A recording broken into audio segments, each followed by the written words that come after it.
19 iyo mu myaka igihumbi ndavuga hirya gato ejo hashize ubwo twasurwaga n'abera tukabakira gipfura bimwe byacu amata tukabaha sinakubwira hato ngo baticwa n'isari twibwira ngo buracya batahe nyamara tutazi icyo batuzaniye burira buracya iminsi iraza indi irataha bashinga ibirindira iwacu biratuyobera tutaba duteye ubundi nabahe ngaho bahinduye iby'iwacu ko babishaka ahari ubumwe bahasimbuza amoko bayaha isura tutazi rubanda rw'umwami bacikamo ibice hutu tutsi twa amacakubiri ashingiye ku moko avuka atyo rwa rukundo rw'abanyarwanda ruhinduka urwango ubupfura bwo sinakubwira iyo ntiyari inkuru nziza ikibarirwa iwacu sebantu yamburwa ikuzo yahoranye ibyahuzaga bene kanyarwanda bihinduka ubusa umwami w'u Rwanda arameneshwa gushyanga nguko uko kiliziya yakuyeho kirazira ntibyatinze rwose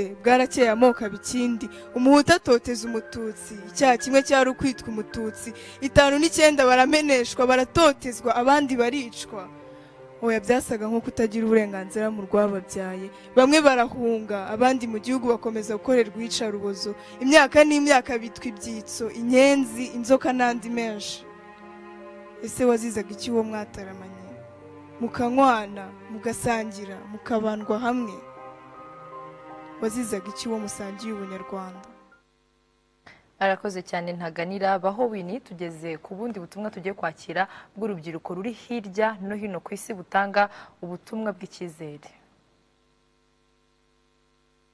Stand with Rwanda in the fight against genocide deniers. أنا أقف مع رواندا ضد أيديولوجية الإبادة الجماعية.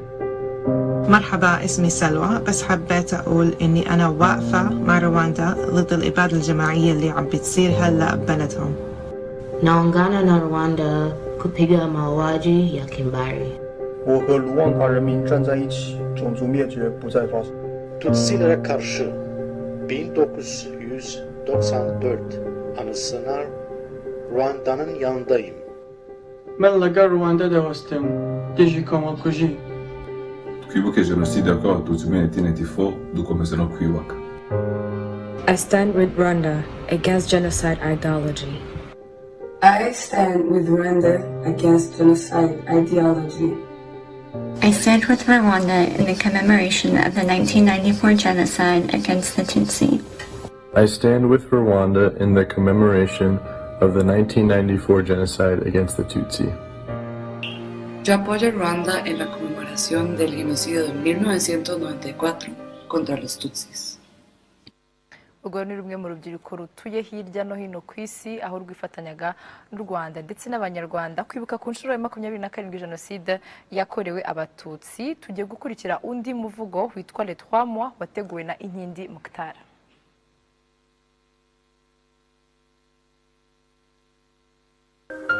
Avril, mai à juin 1994, les 3 mois des massacres, les 3 mois des machettes au travail, les 3 mois d'action sauvage.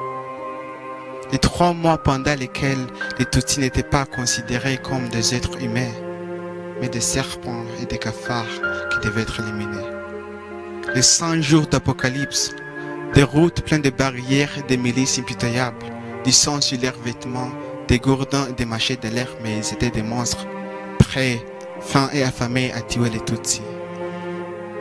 Les trimestres indéfinissables, des images horribles, les 1000 collines remplies par des cadavres, les rivières et lacs adorables, s'étant devenus un cimetière de nos voisins, amis et camarades.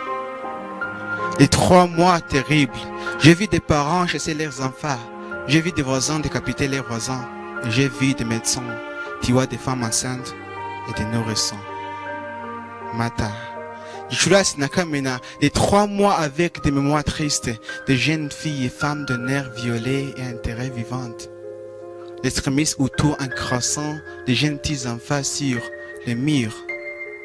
Byaragahinda, byarubunyamaswa. Les 3 mois sanglants, la saison de la peine et des souffrances, des jours et nuits remplis par des cris et des larmes, des airs désespérés. C'est quand j'ai vu les minoirs emballer leurs sacs et champs, laisser des milliers de Tutsis au milieu de la mort.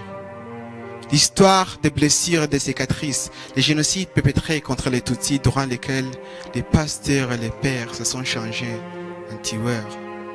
Les chapelles, églises et paroisses, reconnues comme des maisons de l'amour et paix, se sont changées en sites commémoratifs. Les génocides perpétrés contre les Tutsis en 1994, une atrocité bien planifiée, des formations du groupe de milices comme Interahamwe, Impuza Mugambi, Réseau Zéro et l'Escadron de la Mort, les médias démoniaques qui ont annoncé la discrimination et la haine comme RTLM Nakangura. Des tonnes de machettes et de fusils importés dans ce qu'on appelait l'autodéfense civile, le génocide perpétré contre les Tutsis formulés par le gouvernement, les discours qui ont alerté l'élimination totale de la race Tutsi comme le 8 janvier 1994 par colonel Wagosora, le 22 novembre 1992 par Dr Léo Mugesera, le génocide perpétré contre les Tutsis en 1994.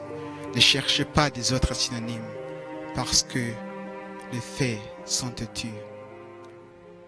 yari Nkindi Mukhtar nawe uba muri Our Past bategura ibikorwa byo kwibuka cyane cyane bashishikariza urubyiruko kutibagirwa na gato amateka yabaye mu Rwanda. Turacyafite gahunda ndende ariko turaza kugaruka kuri imwe mu mivugo ndetse n'indi mikino yateguwe n'urubyiruko tubanje kuganira. Reka duhere kuri Christian. Our Past maze imyaka 10 mukora ibikorwa bitandukanye twabonye no muri video. Our Past mwayitekereje gute? Muracyari bato? Icyo gihe twari tukiri bato. Ndibuka ko tuyitangira imyaka 10 ishize. Twayitangiye muri team twari turimo ninjye wari ukuze, afite imyaka 20. So urumva ntago experience yari ihagije par rapport y'uko ubu ngubu iyo dufite ingana, ariko twaragerageje. Ide yavuye y'uko twari abajene babaga muri groupe de danse yitwaga Six City Entertainment. Yari groupe urebye ahanini yabagaho mu myidagaduro yo mu mashuri yisumbuye muri secondaire. Tuza gukora ibitaramo bibiri tubona bigenda neza, ariko ari ibitaramo nyine byo kubyina nka groupe yacu ko yabivugaga. Nyuma yaho nibwo twatekereje ni iki dushobora gukora cyo gukora impinduka mu rubyiruko ku mateka make twari dufitemo experience. Turavuga dushobora kwiga ndetse tukanafasha n'abandi kwiga kubera yuko iyo audience twari dusanzwe tuyifite. Biza gukunda rero mu 2012 dukora igikorwa cya mbere kigenda neza. Babwije ukuri ntago ibyo twatekerezaga ko bishobora kuba byararenze donc bigera ku rundi rwego. Tubona ubutumwa bw'abantu batandukanye batubwiraga yuko ari byiza, bidutera imbaraga zo gukomeza. Hashize imyaka 10 urugero rw'abantu bitabiraga rwavuye ku bantu 300 ubu tugeze ku 2300. Ntekereza ko ari intambwe nini tumaze gutera kandi ishimishije.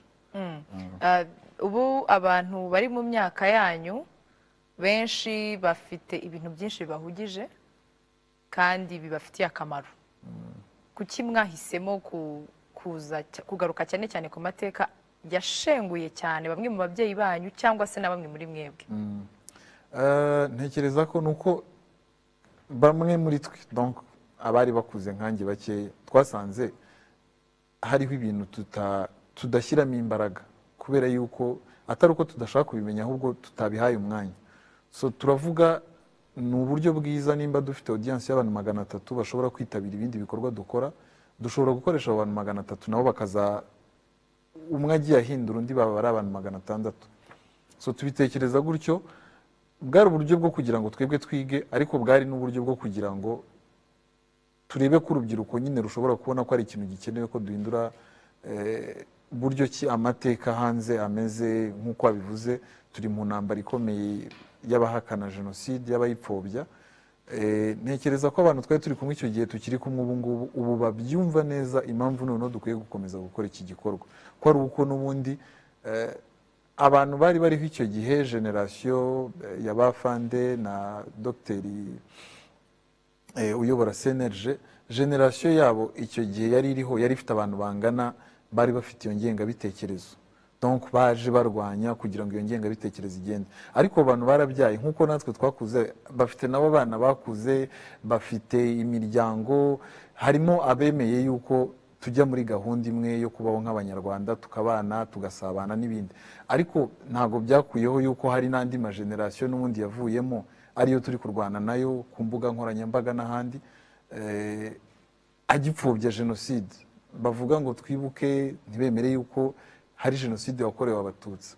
So tubikora nyine mu buryo bwo kugira ngo habeho icyo kintu, dukomeze dusigasire amateka yacu, nubwo harimo atari meza, ariko ni twebwe bo kuyarinda. Ntekereza ko uyu ari umwanya mwiza ku rubyiruko wo kugira ngo nimba harimo abarimo barakura, abari kugenda batera intambwe mu yabo, tumenye icyo tugiye guhangana nacyo. Yego. Afande misengera ikibazo, akenshi iyo turimo kuvuga ngo turebe aho tuva n'aho tugana, hahita hazamo amateka ya mbere, twumva nyine nk'amateka abandi bakaba barayabayemo. Iyo urimo uraganira n'abantu nka ba Gasana ba Christian, ukaganira n'abantu bari munsi ye gatoya bafite imyaka 27 kumanura, ni iki kintu bagomba gucaho akarongo cyaranze cyane cyane aya mateka? Murakoze cyane Yvonne. Akombera mbere muri kimbanze mbashimira mu by'ukuri kuba kino kiganiro mwagikoze n'ibindi byinshi byiza mukora. Nshimira na Intwari Christian na bagenzi be muri our past. Ibitangaza n'ukuri, kuko turabizi ari na mugenzi wanjye Dr. Bizimana uri hano, arigisha arabisobanura, ariko iyo genda nawe tubirimo ntabwo bingana nk'iyo tubonye umwana w'umusore nk'uyu nguyu abirimo. Nawe rero tubaza nawe urabona ko murahita mubona kuko bishimishije ko muti wa mugani uko u Rwanda rufite ruzabasha kubaho, u Rwanda ruriho. Kuko uri muto nawe ni mutoya, biranshimishije cyane. Ibyo ko bitandukanye iyo dufite umuntu ukuze hano nawe tugura kino kiganiro nawe ukaba ukuze, mwembi muri batoya, bivuze ko u Rwanda rufite ejo hazaza heza cyane. Ndabashimiye rero Christian, nawe ndagushimiye na bagenzi bawe mufatanye. Mu by'ukuri ibyo yakoze uyu musore na bagenzi be nibyo koko, ntabwo ushobora kujya imbere wamenya kugana utazi aho uvuye. Kuva na kera muzi ko ari nka nijoro umuntu agenda akagira nk'ahantu agasanga yayobye, arabaza agasubira inyuma agashaka ahantu hari agasozi kirengereye cyangwa kurira igiti, akabanza akareba aho avuye, noneho akareba ntuza hose, akaranya amaso akareba imuzengurutse, noneho akabasha kuyoboka akamenya inzira agiye kujyamo. Nk'icyongereza babyita orientation, mu gifaransa babyita orientation. Bite gusubira inyuma ukabanza ukareba. Idasubiye inyuma ntabwo umenya aho ugiye kujya, ushobora kugenda ugasanga wayobye, ukamara igihe kindi cyane ugasanga wagiye mu nzira itari yo. Rero iteka murahera inyuma mu mateka, ni nayo aguha kumenya wowe uriwe jyewe ndinde. Mu by'ukuri rero ntabwo bavuga jenoside yakorewe abatutsi 1994, wavuga se ko ari iki? Ko jenoside kurimbura abatutsi ni ikintu cyateguwe imyaka igize ku ijana. Nta wumva imyaka 100 ni igihe kirekire cyane. Abantu benshi bagize imyaka 100, abantu bagize imyaka 100 ni bake cyane ku inosi. Abenshi imyaka 50, 60, abakuru cyane 90 n'ingahe ni bake barenze. Niyo mpamvu imyaka 100 ni igihe kirekire cyane. Haba harimo nk'ibisekuru bigeze kuri nka 3 mu by'ukuri binini cyane. Niyo mpamvu rero u Rwanda rw'uyu munsi turi mu uyu munsi, urwo abasore n'inkumi bari muri our past babyirukiyemo, ni u Rwanda rwakomeretse, kandi abarukomerekeje babyiteguye imyaka igize ku ijana, barukomeretse. Kuko genocide yabaye 1994 itangiye itariki 7 z'ukwezi kwa 4 1994, ariko mu by'ukuri yatangiye mbere, byaragaragara ko yatangiye. Kandi abayikoze mu by'ukuri ni Abanyarwanda, ariko bareba neza ugasanga rwari Abanyarwanda ntabwo si babikoze bonyine, bari programme, bari bamaze gutegurwa, n'abandi batari abanyarwanda baba bateguye imyaka myinshi cyane barabishobora.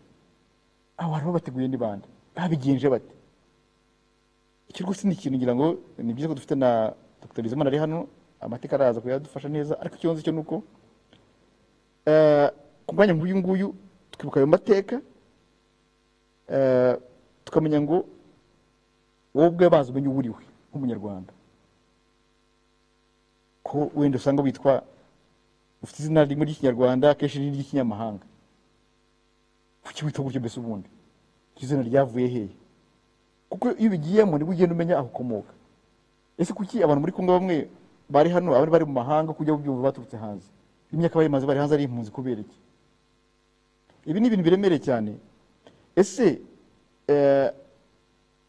abanyamahanga twumvamo n'uyu munsi bapfubye jenoside baturutse kuki babirimo?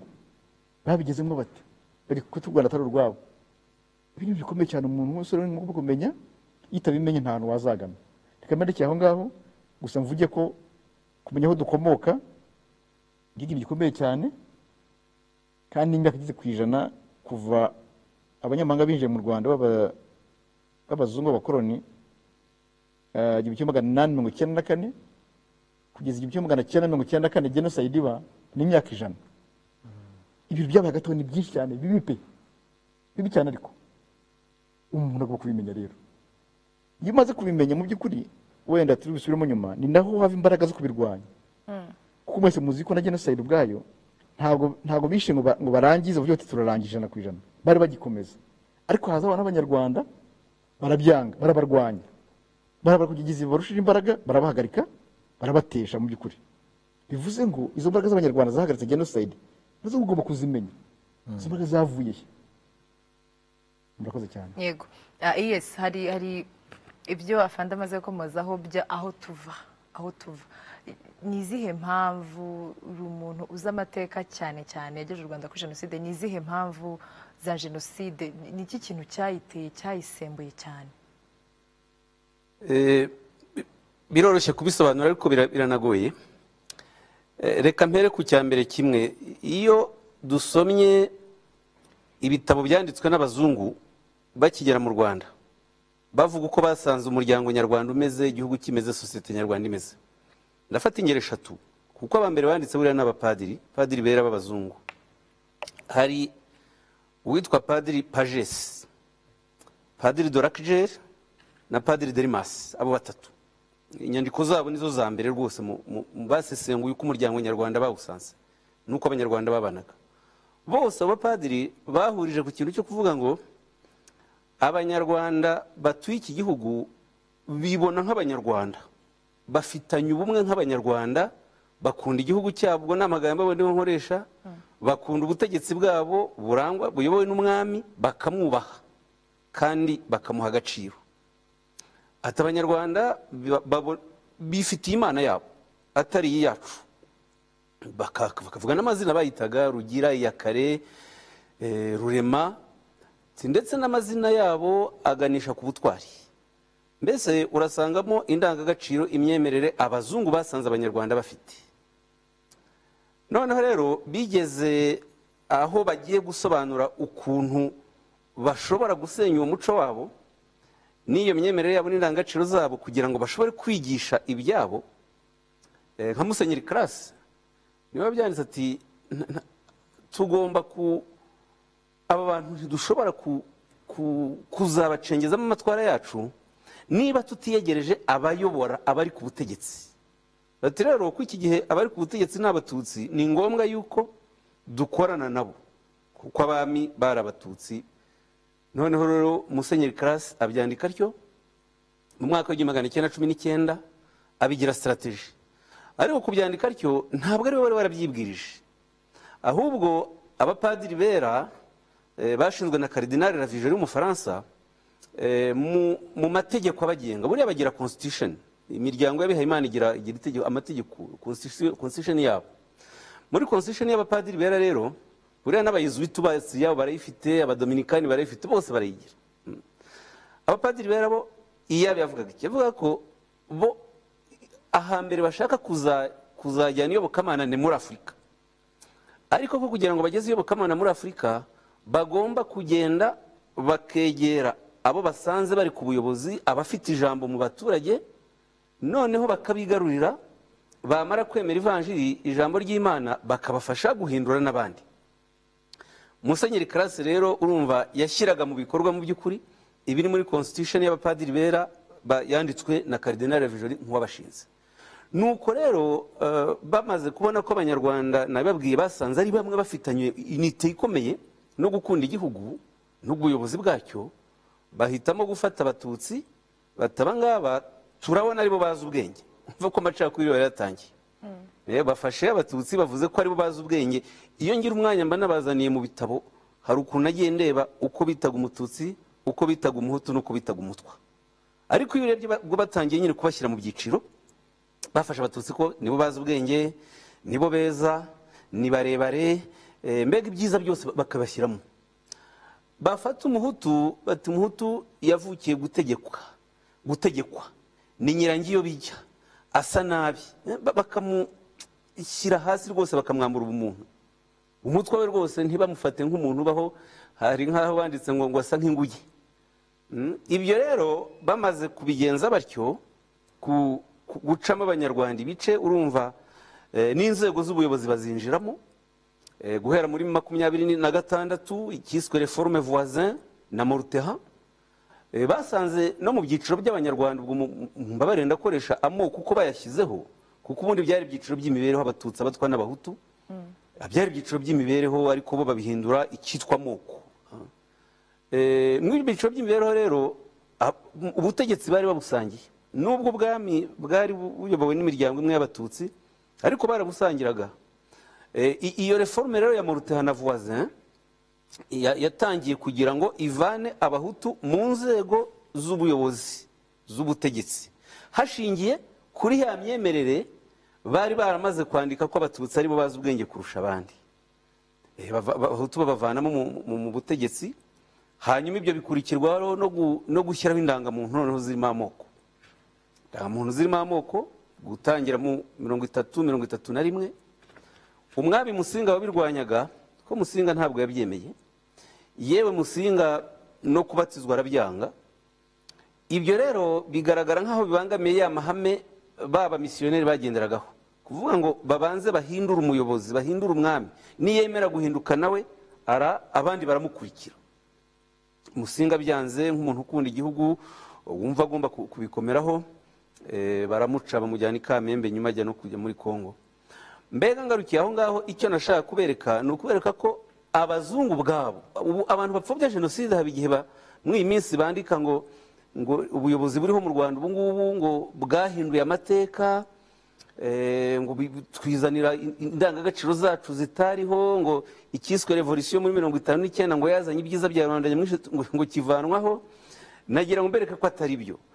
Abantu ba mbere basanze mu Rwanda hari ubumwe ni abazungu, ni nabo babivuze, kuko abapfobya nabo baragaruka ngo ntabwo mu Rwanda kwica byatangiranye na 94, ngo no ku Rucunshu baricanye kera. Ariko guteganya kwica igice kimwe cy'abanyarwanda bikozwe na leta byatangiwe na Parmehutu na MRND. Afandi yavuze ko bimaze imyaka 100, nibyo iyo ideologie murumva ko ituruka kera. Ariko gutangira guteganya kwica, ugafata leta igateganya ko igiye gufata icyiciro cyose cy'abatutsi ikabica ikabarimbura, ibyo byatangiranye na gahunda ya Parmehutu yishyiraho muri 57, ariko noneho hagati ya 90 na 94 uba umugambi banogeje ku buryo bugaragara. Ubumwe bw'abanyarwanda rero ntabwo ari leta yacu ibuvuga, ahubwo n'abazungu baje mu Rwanda bwa mbere barabusanze. Icyo twe dushaka ni ukugira ngo ubwo bumwe bwarangaga abanyarwanda, indangagaciro twahuriragaho zatumye u Rwanda rwari umwe, rwaragukaga rukaba igihugu gikomeye, izo ndangagaciro tuzubakiraho, kuko abakoze jenoside nizo bashenye, nazo bashatse kurigisa burundu. Twongere rero tuzishingireho. Ni nayo mpamvu uko afandi yabashimiye rwose, nanjye sinashatse kubisubiramo, ariko nibyo iki gikorwa cy'urubyiruko mukora cyo kugaragaza amateka, kuyibuka, kuyashingiraho ni cyiza cyane. Kiranerekana ko u Rwanda ruzabaho igihe cyose. Yego. Turi kumwe n'abanyarwanda nk'uko natangiye mbabwira bari hirya no hino ku isi. Turi kumwe abarimo baradukurikira muri Canada, abari muri Leta Zunze Ubumwe za Amerika, abari mu Bushinwa, abari muri Poland ndetse n'abari mu bwami bw'Ubwongereza cyangwa se UK. Umaze kutubwira ku bumwe bw'abanyarwanda bwatangiye cyane cyane mbere cyane y'umwaduko w'abazungu. Niki cyabuze cyatumye u Rwanda rugera kuri jenoside yakorewe abatutsi? Icyabuze cya mbere ni uko reka ahubwo mvuga icyabaye niho umuntu yumva n'icyabuze. Icyabaye ni uko abakoroni bashoboye gucamo abanyarwanda ibice bigashoboka. Ibyo ntabwo byakunze ahantu henshi muri Afurika, kuko bwabo mw'abakoroni basanze kubera nuko igihugu ari na gitoya, buriya gusenya igihugu gito biroroha kurusha igihugu kinini cyane nka Kongo kiba kirimo amoko menshi n'ibyiciro byinshi cyane. Abakoroni rero mu Rwanda ababirigi ndetse n'abamisiyoneri gaturika bahageze n'aba benshi cyane bari ababirigi, noneho barafatanya. Nkuko uva gufatanya, ibihugu byinshi bya Afurika ntabwo abakoroni n'abamisiyoneri bafatanyije, ahubwo wasangaga batanahuza rwose. Nko mu bihugu byakonejwe n'Abongereza ntabwo za kiliziya zigeze zikorana n'abakoroni. Yewe no mu bihugu byakonejwe n'Abafaransa ugeze muri za Senegal, Cote d'Ivoire, za Burkina Faso, ahubwo bari bahanganye. Mu Rwanda rero urumva barahuje imbaraga z'abakoroni n'iz'abamisiyoneri zarahujwe, bituma gucamo abanyarwanda ibice bishoboka. Ari nayo mpamvu n'umwami Musinga byashobotse yuko bamwirukana bakamuvana mu gihugu. Ibyo nta handi byabaye. Icyo rero nicyo cyatumye iyo ideoloji ifata imyaka myinshi, kuko bamaze gufata abanyarwanda bakabacamo ibice, icyo bakoze ni ugufata bamwe babajyana mu mashuri. Abatutsi bariga ari benshi, ariko nabwo imiryango imwe. Hajya haba ikosa ryo kuvuga ko abatutsi ku gihe cy'ubukoroni bwa mbere aribo bize gusa. Ni bakeya bafataga abana b'imiryango imwe bakaba aribo bajyana mu mashuri, abo mu Rwanda ni Burundi. Abahutu benshi bakajya mu maseminari. Icyo rero ubwo nicyo cya mbere cyashobotse, uruhare rw'abakoroni n'abamisiyoneri mu gucamo abanyarwanda ibice, gusenya ubumwe bakabishobora kubera yuko bafatanyije. Icya kabiri cyatumye bishoboka nuko bamwe mu banyarwanda bageze mu ishuri, aho kugira ngo kwiga bibabere urumuri rwo kubona ibibazo byariho n'abakoroni bateraga, ahubwo abo banyarwanda barabikurikiye. Iyo mbisesengura nsanga kuba abanyarwanda bibumbiye mu ishyaka ryitwa Parimehutu, yatangiye ari n'ishyirahamwe Mouvement Social Muhutu, yatangiye muri 1956, hanyuma muri 1957 bayishinga, bandika inyandiko yigenga ari yaje kubyara Parimehutu ku itariki 24 z'ukwa gatatu 1957. Kuba abo banyarwanda barafashe abatutsi bakabagira abanzi b'igihugu, aho kubona ko abanzi b'igihugu ari abakoroni, ngicyo intandaro ya jenoside yakorewe abatutsi naho ngaho iri mwihariko. Kuko abantu bakuze mu myaka ya za 50 bigishwa ko abatutsi aribo bateye ibibazo byose u Rwanda, bagafata ubwami n'ubukoroni bakabihuza. Mwibuke nk'ari nk'indirimbo ya Bikindi yaririmbye ivuga ngo twasezereye ingoma ya cyami na gikoronizi. Ni ukuvuga ko bafataga ubwami, kandi nyamara ubwami nibwo bwaguye u Rwanda, ubwami bwari bubumbye igihugu, n'abanyarwanda bibonagamo umwami nk'umuyobozi w'ikirenga w'igihugu cyabo. Hari igisigo bakoraga iyo babaga bagiye kwimika umwami, bavuga ngo umwami si umuntu, ni umwitarurabwoko. Kuvuga ngo si umuntu ntabwo bivuze ko atari umuntu nk'umuntu, bivuga ko arenza abandi, ari hejuru, nuvuga ashaka ibyiza by'igihugu. None bavuga ngo ni umwitarurabwoko. Kumuvuga umwitarurabwoko bivuga ko niba wari umwami w'umututsi wavuye mu Bega n'urugero, iyo ubaye umwami bwa bwoko bwawe uba waburenze, wabaye umwami w'abanyarwanda bose. Icyo gisigo ikaba nk'indahiro. Noneho abiru babaga ari abantu bashinzwe kumufasha gushyira mu bikorwa ya ndahiro, bagombaga kureba ko ibyo yarahiriye abikurikiza. Babona ateshutse bakamugarura, byanaba ngombwa habaye n'ikibazo babona byakabije bakabanamuvanaho. Mwumva yari system yubakitse ku buryo umwami aba koko umuyobozi wa bose, ni umwitarurabwoko, ni musangwa wa bose. Bakabyongeraho batyo, musangwa wa bose bivuga ko abantu bose baramusanga, bamwibonamo, ni umuvunyi w'igihugu. Ijambo umuvunyi wumva rikomoka mu mateka. Kuvuga ngo ni umuvunyi bisobanuye ko niba habaye amakimbirane arunga abana b'u Rwanda, abakemurira ibibazo. ibyo rero nibyo b'abazungu bashenye, hanyuma abaparimehutu babikomerezamo, noneho babishyira mu murongo wa politike, babyigisha abana babikuriramo mu ishuri, twabyigishwaga gutyo tukabitoterezwa, abandi bakadutoteza. Ni ukurenganya rero rimwe na rimwe abantu abafite imyaka nk'iyanjye cyangwa iy'afandi babikuriyemo, kubisohokamo ntibyoroshye. Hari ababishobora koko, ariko hari n'ababikomeje, niyo mpamvu hari abagikomeza kubyigisha abana n'abuzukuru. Afande, hari ibyo asorejeho Dr. arimo aravuga ati biragoye kugira ngo babisohokemo kubera uburezi bubi bagiye babona, bwumvikanishaga ko umututsi ari we mwanzi w'igihugu. Abantu benshi cyane cyane ku rugamba rwo kubohora igihugu mwari muri mu bindi bihugu, henshi mwarigaga, henshi mwari mufite ubutaka, mwari mufite uko mubayeho mu yandi magambo. Kubera iki liberation, kuki mwahisemo kubohora igihugu? Urakoze. Mu by'ukuri guhitamo kubohora igihugu, bakuru bacu babitangiye, banadutoje n'ababyeyi bacu, nta kintu cyabiteye. Ni ubunyarwanda, ni ibintu ababyeyi batubwiye, ababyeyi bacu badukundisha u Rwanda, baradukundisha, kumva ko utari mu Rwanda ntacyo wabura iki, nta n'ikindi wazabona ku ino si udafite u Rwanda. Ni ikintu kiremereye cyane, niyo mpamvu urakundiye abana basore n'inkumi babitangiye, kuko nibwo butunzi bwonyine buri kuri ino si, kugira identite uwo uriwe, bikakuryohera ukabiharanira. Mu by'ukuri gato ku byo Dr. Damascene yamaze kuvuga, ari impamvu babishoboye abazungu, ko nibyo twarwanyije nyine, kugira ngo turwanire u Rwanda rwacu. Twarwanyije iki? Ibyo bitekerezo mumva abamisiyoneri bazanye n'abakoloni bazanye, barabikoze yego, ariko impamvu abanyarwanda bari babayobotse, uretse ayo bayari bakoresheje, hari ikindi kintu gikomeye cyane. Ngewe rwose urubyiruko mukore mu byumva na bagenzi bawe, hato mutaza kwibeshya. Baje bavuga bakoresha ntuza nyine imvugo, bakoresha ubwenge bwabo n'iki, bafite n'ibintu bazanye by'imitungo bavanye i Burayi, bagenda baha abantu. Ariko ikintu gikomeye cyane buriya bakoresheje imbunda.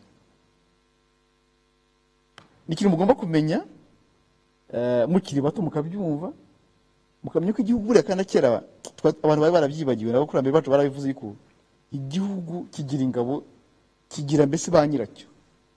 Ntabwo igihugu kibasha kuba kidafite ingabo, ntabwo bikunda.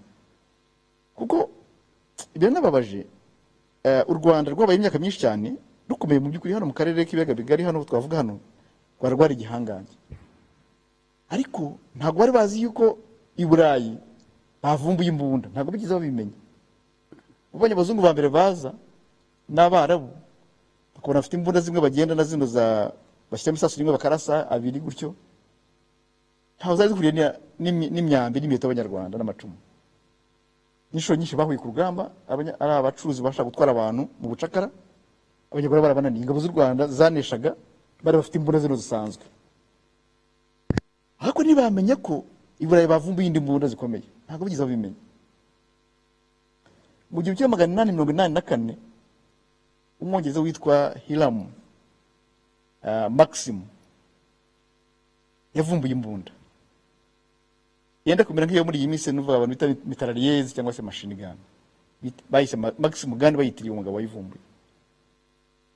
Iyo ugiye mu mateka menshi ya Afurika, ahantu hose no mu Rwanda, usanga bose babivuga bigamba ngo ko dufite Maxim gun, ninde uzatujya imbere. Abantu benshi bazi ko muri 1884 i Burayi mu Budage habaye inama yitwa Ibere, yagabanyije Afurika, bayigabanya abazungu bayigabanya. Muri iyo nama nibwo niyo mbunda yavumbuwe. Kuko inama yatangiye 1884 mu kwezi kwa 11, imara amezi angahe, isoza mu kwezi kwa gatatu umwaka w'1885. Yatinze kurangira, amaze amezi menshi bashwana uko bazagabana Afurika. Ku papuro nyine bafite gutya bakata nk'abakata ntuza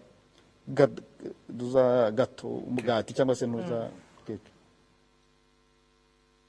Imbura barayivumbura, ihindura ibintu byose babihindura. Niyo mpamvu yazaga Abanyarwanda n'abandi bose bagiye bahanyaza, n'abandi bose n'Abanyarwanda n'abanyamahanga bandi hirya no hino bahanyanyeje, ikabararika iyo mbura ikabararika. kugeza igihe abantu bose kurabizi bino bintu ngo ducishe makeya umuntu yibereho ntawe uzabasha guhangana n'izi muntu uzazishobora n'abantu barabagabo bamwe bacika iki bari bati mureke twihangane yenda iki kizagera yenda dushaka amahirwe tuzakora akundi twabishobora abantu bose baca bugufi barayoboka bagira bake barayoboka leta y'abazungu baraziyoboka baba abantu babo ni ikintu kiremere ko mutacyumvise mwakwibeshya muriga amateka mukayiga ariko kimwe mugomba kwigamo nuko igihugu cy'u Rwanda cyabeshwaho n'intwaro n'abanyarwanda ubwabo bakirwanira bafite n'intwaro zabo umunsi abanyamahanga babarushije intwaro baraje bate barabatsinda bangiye babashyiramo ibyabo nibwo babigishije gucika mu bice bibiri barabikora impamvu mugomba kubyumva ni iki nuko n'uyu munsi mutitonze u Rwanda turufite ariko abazi ntibajya babura n'ubu barubambura mutarebye neza niyo mpamvu mugomba kugira izo mbaraga mukamenya uko bigenda ikiza kirahari nuko muri iyi minsi haje n'ikoranabuhanga ko bavumburaga ibyo bikoresho by'intambara babivumburaga namwe mwabivumbura ubu ngubu nta mpamvu ngubu badusiga none dushatse ntabwo badusiga ni nayo mpamvu uyu munsi mufite umuntu uzikomeye cyane ngo mubisobanukirwe ukuntu byagenze n'izo ntwara bakoresha muzisobanukirwe mubashe gukora ibindi muringane n'abandi ku isi mudasigara inyuma nibwo u Rwanda ruzabasha kubaho n'abantu abatutsi bapfuye muri genocide nibura aho bari bavuge bati twarapfuye ariko abana bavutse nyuma bahari uyu munsi ntawe uzashinyagurira u Rwanda barahari ni abagabo ko barakomeye ni ikintu mugomba kumva cyangwa mugomba gukora rwose icyo ngicyo murinde igihugu cyanyu mukimenye mukirinde kandi mugire ikoranabuhanga rituma muzakinira mukabishobora naho ubundi byaba amagambo gusa kandi amagambo ntabwo arinda igihugu yego urugamba rero guhitamo kurutangira mu by'ukuri abarugemo bose nuko bari baragize nabo ko bari barabonye nk'uko abasore n'inkumi bari muri our past uyu muryango uhari bari bagiye bahabwa n'ababyeyi babo barabarera neza babakundisha u Rwanda bituma umuntu ko yiyemeza ati ntacyo ntakora mu Rwanda rwacu nduharanire nongere ndubone Isafande gukunda u Rwanda byari byoroshye nyuma yo kubamenesha bakajya mu bindi bihugu byari byoroshye gukunda u Rwanda ni igitangaza nge nakuze navuke nanjye mu mahanga nasanze bavuga u Rwanda twari impunzi dubana n'abanyamahanga bari aho twari ducumbitse ariko buri gihe bakatubwira ko nubwo abanyamahanga baturusha ibintu baturusha niwanyira igihugu n'uburenganzira ariko kumva ngo umunyarwanda ufite agaciro twakuze nge numva afite agaciro ko mbyumva ku buryo bamfata nabi simbyumve bishoboka bite kuki nshaka kujya kwiga ntabwo ndi umuturage wabo ntabwo ndi umunyagihugu bambuza bati nge ndi umunyarwanda kumva ku Rwanda none tugenda dukura tuba mugani w'abantu uburenganzira bwabo ko igihugu ni icyabo ahubwo turi kurwanira ikihe icyacu ni ukuvuga ngo ababyeyi bacu bakoze umurimo ukomeye uyu munsi rero ababyeyi barapfuye mu genocide abandi abatarapfuye mu genocide bari mu ruhande rukora genocide urumva bo ntacyo bakwigisha keretse ibibi gusa niyo mpamvu abasore nk'ubu uyu munsi bakeneye abandi bantu babigisha abo rero birasaba uburyo bwo kujya hamwe abantu akaba imiryango iyi ngiyi ibikora leta ikabikora kandi mukabikora kugira ngo mwigishe abantu ko ababyeyi bakabigisha ntabwo bahari twebwe ariko ibyo twakoze ni ababyeyi batwigishije kandi ikindi nababwira ni iki njya numva bamwe babyibeshyaho twagiye mu nkotanyi turi batoya ubutumwa baduhaye rwose n'ubu mbisubiremo kuko n'umugaba mukuru wacu n'ubu aracyariho niwe perezida wa repubulika ibyo batubwiraga n'uyu munsi bakitubwira ni ukuvuga ngo mu gihe mu Rwanda muzahura n'ibikomeye muzahura n'abaturage bamwe bajijishije bazajya ngo muri abanzi babo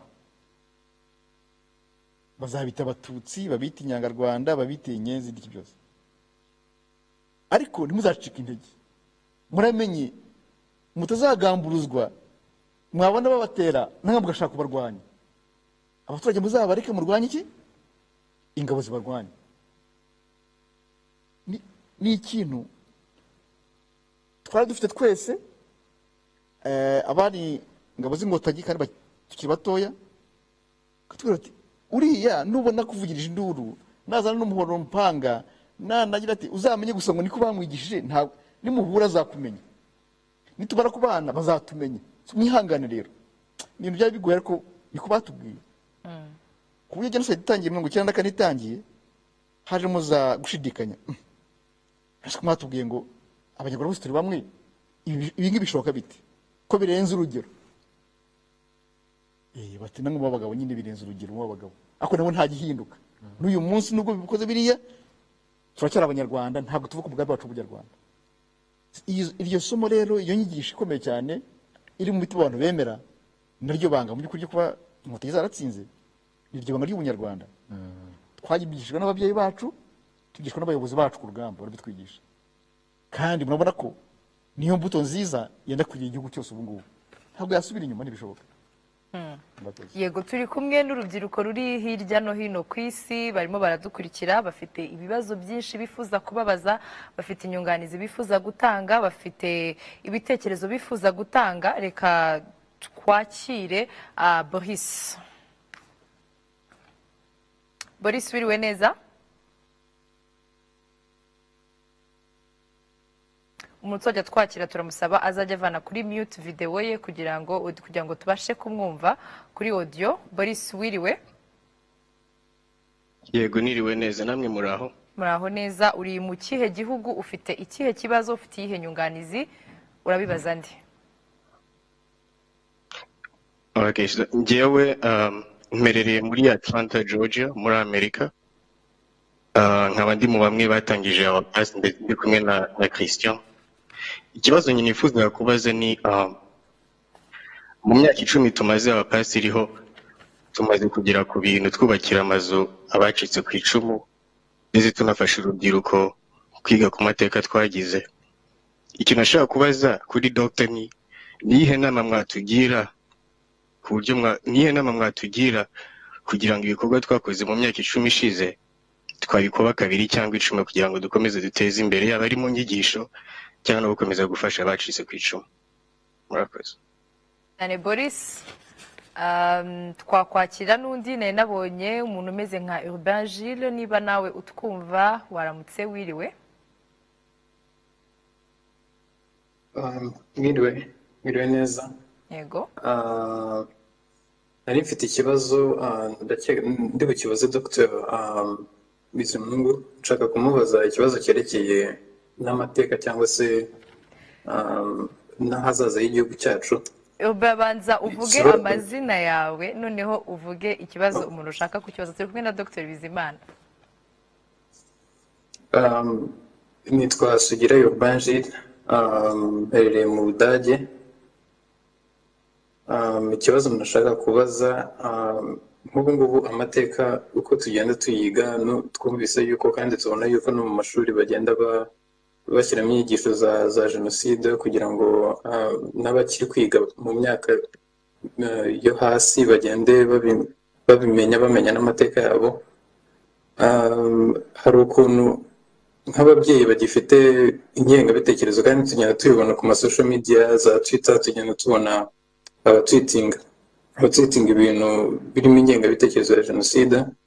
So nashaka kubaza twumvise yuko bazanye imfashanyigisho zunganira izari zisanzwe kugira ngo bongerere amateka abantu, ariko nashaka kubaza nifite igitekerezo harimo n'ikibazo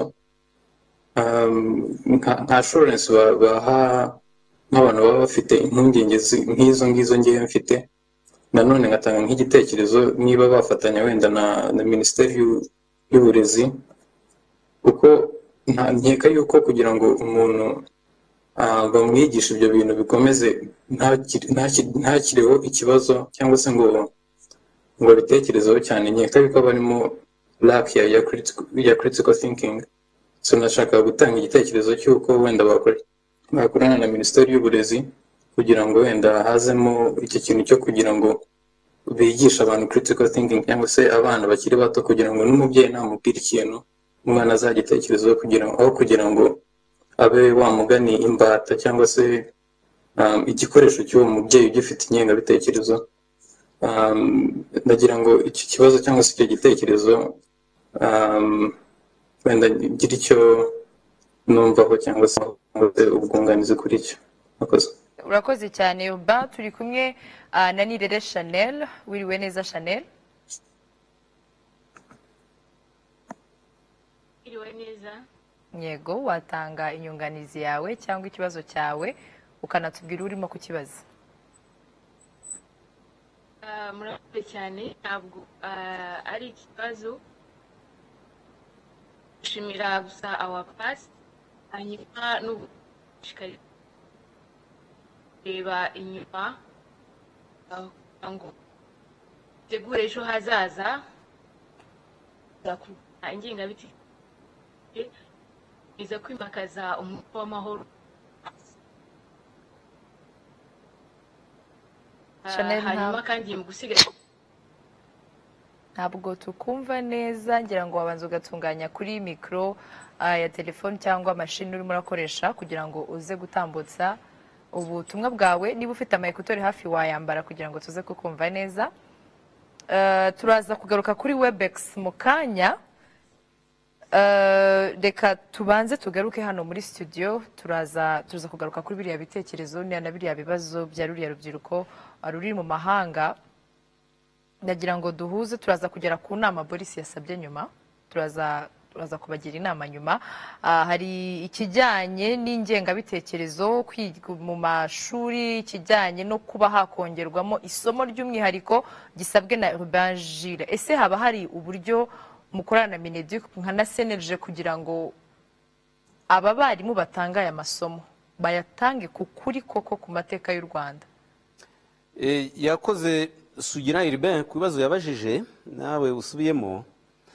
Imikoranire irahari hagati y'inzego nyinshi, ni ukuvuga Minisiteri y'Uburezi, hanyuma ikigo cy'igihugu nacyo gishinzwe imyigishirize Rwanda Education Board, Komisiyo y'igihugu kurwanya Jenoside, Komisiyo y'igihugu y'itorero n'izindi. Iyo ahantu hambere imikoranire igaragarira ni hehe tunabikora, ni ukuvuga mu gutegura imfashanyigisho. Mu gutegura imfashanyigisho izo nzego zose mbabwiye zirahura zigakora umwiherero. Birumvikana ko abatekinisiye baba babanje kubitegura, hanyuma noneho inzego zikohereza impuguke zikaganira kuri ya mfashanyigisho, bakayikosora bakayinoza hashingiwe no ku byiciro by'abana. Urumva hari amateka akakaye, amateka ya Jenoside ntiwayatangira kwigisha abana b'imyaka 5-6, ni uguhera ku myaka nka 12 bamaze kuba basobanukirwa. Inyigisho izo nzego zirafatanya zikayitegura. Ariko icya kabiri nuko Covid twagize ibyago iraza isa nkaho ibikorwa twakoraga ibijegeje. Twari twatangiye gahunda yo guhugura abarimu, kuko byari byatugaragariye ko abarimu nabo hari abatinya kwigisha aya mateka kubera impamvu zitandukanye, kubera ko bayatayazi neza, cyangwa se kubera ko bava no muri ya miryango ifite abayagizemo uruhare, bagize uruhare muri Jenoside bagatinya kuyigisha. Noneho n'abayirokotse nabo cyangwa se abandi nabo ugasanga ntibafite ubumenyi buhagije butuma bakwizera kwigisha iryo somo neza. Ugasanga harabaho gufata za mfashanyigisho zihari bagaha abana n'abanyeshuri bati nimusome, ariko umwarimu aba agomba gusobanurira abanyeshuri. Iyo bidakozwe rero haba ikibazo. Twari twatangiye rero guhugura abarimu, dutangirira ku barimu barenga 1500, ariko ubu tuzanabikomeza. Nuko nababwiraga Covid niba bihagaritse gato, ariko uko tugenda tujya mu mirimo no kubahiriza andi mabwiriza tuzabikomeza, kugira ngo abarimu naho habe icyo kintu cyo kuganira, tumenye aho bafite imbogamizi, aho bafite ibibazo, noneho inzego zibafashe kugira ngo za mbogamizi zikemuke. Nk'ibyo nababwiraga byo kugira ubwoba ni ikintu batugaragarije bati ntabwo aya mateka tuyazi neza. Kuba tutayazi neza rero kujya kwigisha abandi natwe tutayazi neza biratugora. Aha bitugaragarira yuko bikenewe ko habaho ibiganiro bihoraho n'abarimu ndetse n'amahugurwa kenshi. Icyo tuzagikomeza. Binafashe no kugenda imfashanyigisho tuzinoza dukurikije ibintu bishya byaba byaje. Icyo nicyo nagira ngo nshimangire ku bijyanye n'imfashanyigisho no guhugura abarimu. Ariko rero ikindi nakomeza nanone na Mije Profe ishyiraho imbaraga cyane, ndetse na Unity Club.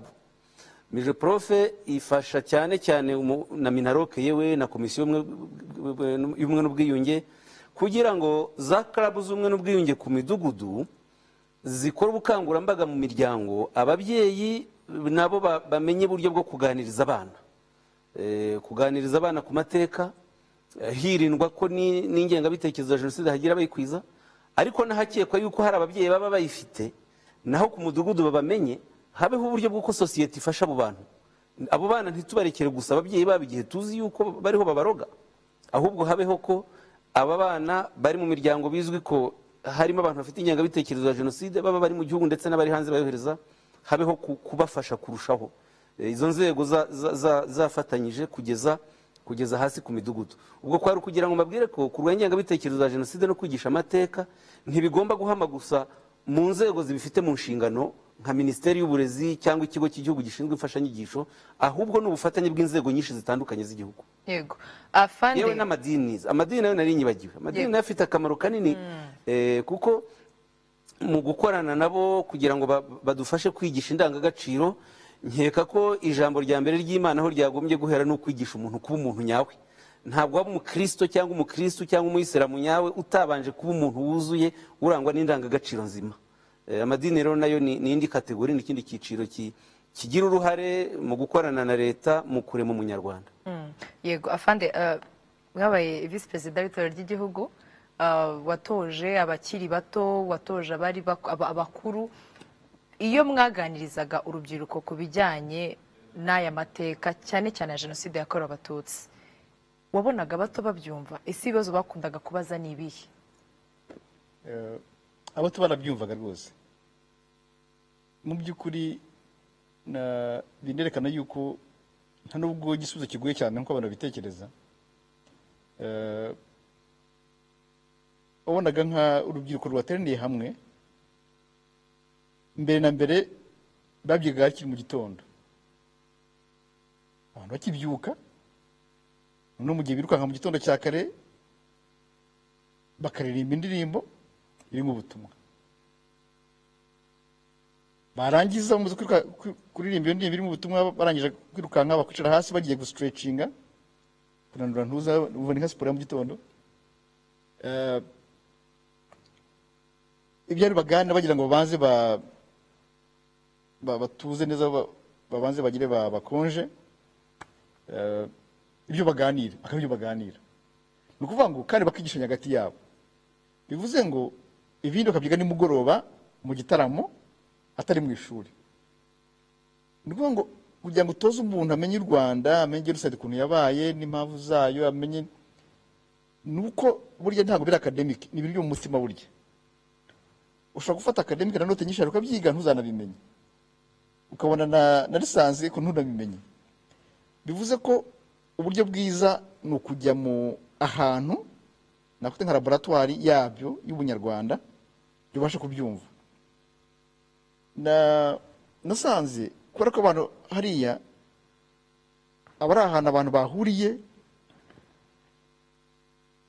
bakabana 100%, bakiga amasomo atari academic yo ku mutima, bituma umuntu amenya byinshi kurutaho kandi umutima ukumva. Iyo umutima umaze kumva ibindi biroroha ugenda wishakira. Muri iyi minsi byanoroshye, hari ikoranabuhanga, igitabo cyose ashatse yahita kibona akakisomera, bazi no gusoma. Ariko ikigorane kubanza umutima ubanza ufunguke, ibindi arabyishakira. Ntibazanakubeshye ngo wakugisha umwana ngo ufate syllabus ndende, muzangugishe ngo u Rwanda ngo imyaka y'igihumbi kuzamuka ugenjana iki n'iki zamura, ntabwo burya byo bukenewe. Wanabikora bikanamurambira ntananagire, ahubwo umuha iby'ingenzi yamara kuryoherwa gatayate akabyishakira. Ukwezi kumwe amateka y'u Rwanda yose aba yayarangije. Ako bikere kugira urufunguzo rutari gufungura aho hantu niho hakomeye cyane buriya. Niyo umuntu afungura mu Rwanda rutari muryohera, noneho abasha kubyinjiramo. Aho niho hagoye, nawe kuvuga ngo uzafata syllabus ndende yose ngo uzayirangize. Ibindi arabyishakira akahita bimenya byose. Urwo rufunguzo n'uruhirero. Ari no mu itorero rukoreshwa, ndetse no mu ngabo z'u Rwanda nizo bikoreshwa. Buri byo baraga bikora mu itorero buriya mu by'ukuri nibi tuvamo mu ngabo z'u Rwanda buriya. Ni metodologie mu ngabo z'u Rwanda. Kuko mu ngabo z'u Rwanda kuva RP yatangira mu 1990 haje abantu batandukanye, abari impunzi mu mahanga, abari bari mu Rwanda ubwabyo bakaza basanga inkotanyi ziri. byari bivangavanze abaye muri Tanzania muri Congo i Burayi Buruseli muri Kenya ku isi yose baturutse ku isi yose noneho bagahurira hamwe muri bataye imwe mutari muzanye mwese kubera ko rero hariya umuntu abana n'undi 100%, ntabwo ugira ubuzima bwo ku ruhande mwese mama ugeraho ntabwo ushaka kwihisha uburiwe ntabwo byakunda umuntu wese aramenyekana bagize barakumenya noneho ugasanga ko mufite akazi gakomeye murimo uburi bwose uhinduka zero bwose twose abantu barimo tuze amadini yawe uhinduka zero ubwoko bwawe uhinduka zero igihugu mu kiva zero ntacyo bikivuze mwese murajya muri mu Rwanda mashaka kuri barete mu Rwanda kubohora u Rwanda ndibuka ko nk'abantu ba mbere bagitangira akazi akigira mu nkotanyi mu tujye mu kazi ari nko muri platoon runaka yo muri nk'isibo y'ingabo imwe bakagenda abo baga bashyize akazi ubuzima bw'umwe baba mu maboko ya mugenzi we ni kuvuga ngo nimubona n'umwanzi mugasakirana uri bukurinde n'uri ibumoso bwawe cyangwa uri iburyo bwawe ntabwo uzi niba ari umuhutu niba ari umututsi niba ari umutwa niba ari umusilamu niba ari umugatolika niba ari ibyo ntacyo bihuriye na gatoya umuntu wese babaye umunyarwanda ibyo rero havana isomo rikomeye utazavana ahandi ari hose mwavuye murangije rero wenda wakomeretsa araguterura cyangwa se yakurwanyeho arakwimana kumugora muhuye no mwicaye ku ntuza ku muriro muri mutaramye nijoro mukaganira ahita umutima wose awufungura wose ahita agufungurira akakubwira n'ibitaruzi ku buryo abantu bagiye mu ngabo z'u Rwanda bamenye amateka y'isi yose bamenya y'u Rwanda bayabwiye n'abana babahe bakuriye mu Rwanda bamenya muri Congo babwiye n'abana bakuriye muri Congo Tanzania Uganda Burundi hose bahita bayamenya kubera ko babaga babaye umuntu umwe bahujwe n'urugamba rw'u Rwanda bariho kandi wabibona nta kaminuza wabyigamo nta secondaire wabyigamo keretse ugiye muki Inkotanyi niyo mpamvu uburyo bwiza kugira ngo umenye u Rwanda ni ukurwandira wakoresha amasasu wakoresha ibibindi nka urimo gukora byo kugira ngo baruvugire mu Rwanda hanze iyo ugiye muri urugamba rwo kurwana u Rwanda uhita urumenya uwo mwanya ni niyo mpamvu ibimukora ari byiza cyane umuntu wese ubigiyemo atangira azi bikeya yageramo agahita bimenya rwose gahunda muyikomeze urwo rufunguzo rufungura nirwo rukenewe byarangiye byose umuntu akabyishakira yego reka tugaruke kuri Webex abanyarwandakazi urubyiruko ruri muri diaspora ruri hanze y'u Rwanda rudukurikiye reka twakire Chanel ndabona yabonetse wakomeza gutambutsa ubutumwa bwawe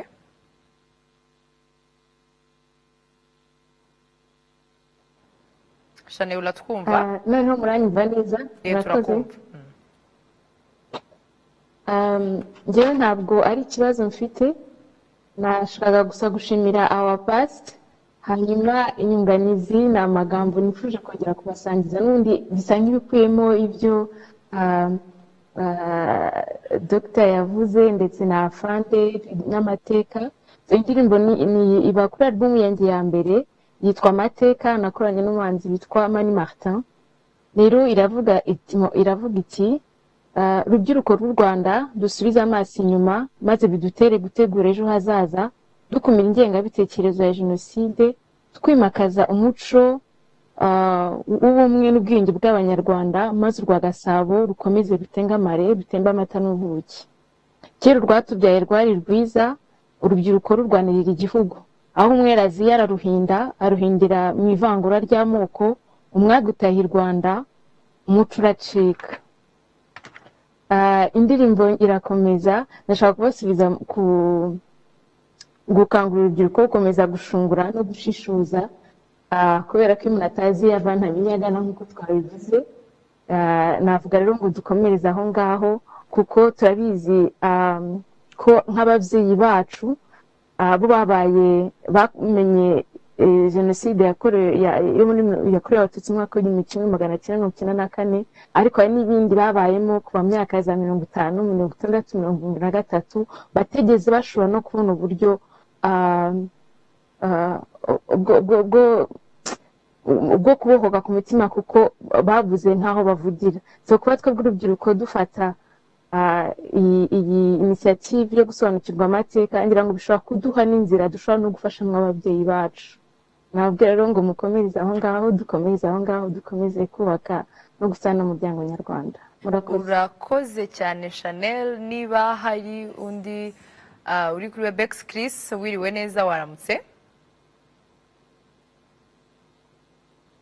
Chris uratwumva? Mwiriwe, banyita ndabumva neza nta kibazo. Banyita Chris Mibara Kabarisa, ibibazo musanzwe kibaza afande bayingana. Yaratuganije ku ngingo y'uko Umunyarwanda umuco w'Umunyarwanda uri mu gisirikare cy'u Rwanda. Turashaka kubaza ni ese urubyiruko twakora iki ngo twiyumvemo Ubunyarwanda kurusha ko twakwiyumvamo amoko, cyane cyane ko iyo ubwiye umuntu wo hanze yuko uri Umunyarwanda ahita yibuka ibyabaye agakoze ese uri Umuhutu cyangwa uri Umututsi. Niki twakora kugira tugire uwo muco w'Ubunyarwanda aho twiyumvemo amoko? Murakoze cyane Chris. Niba hari n'undi mugenzi wawe nawe ufite ikibazo cyangwa inyunganizi cyangwa igitekerezo, umwanya n'uwo ariko mu minota mike cyane. Mu gihe hatari haboneka. Murakoze cyane. Yego, banza utubwire amazina yawe n'aho uri. Murakoze cyane. Nitwa Byiringiro Remy. Yego. Ndi muri Toronto muri Canada. Ikibazo cyanjye ndabanza gushimira kwanza our past kubwo anniversary yabo cyane cyane y'imyaka 10 n'imirimo myiza bamaze bakora mu myaka 10. Rwose ibitekerezo byabo kandi n'imirimo bamaze gukora biragaragara. Ibyo ni ibintu bishimirwa. Ikibazo cyanjye ndakibaza Dr. ashobora kudusobanurira neza aho ibintu byo Ubuhutu n'Ubututsi aho byavuye n'ukuntu abacolonizers baje bakabihindura bigatuma biba amoko kandi imbere bitari amoko byari social sector. Iki kintu numva nk'abadiaspora benshi bari hanze kijya kigorana. Dr. ashoboye kudusobanurira ndumva byadufasha. Murakoze cyane Remy. Niba nta wundi ufite ikibazo cyangwa se inyunganizi tukagaruka muri studio bakabanza bagasubiza bimwe mu bibazo maze kubabaza. Afande, Ubunyarwanda nyakuri ni iki kandi urubyiruko rwakora iki ngo rwibone muri ubwo Bunyarwanda nyakuri?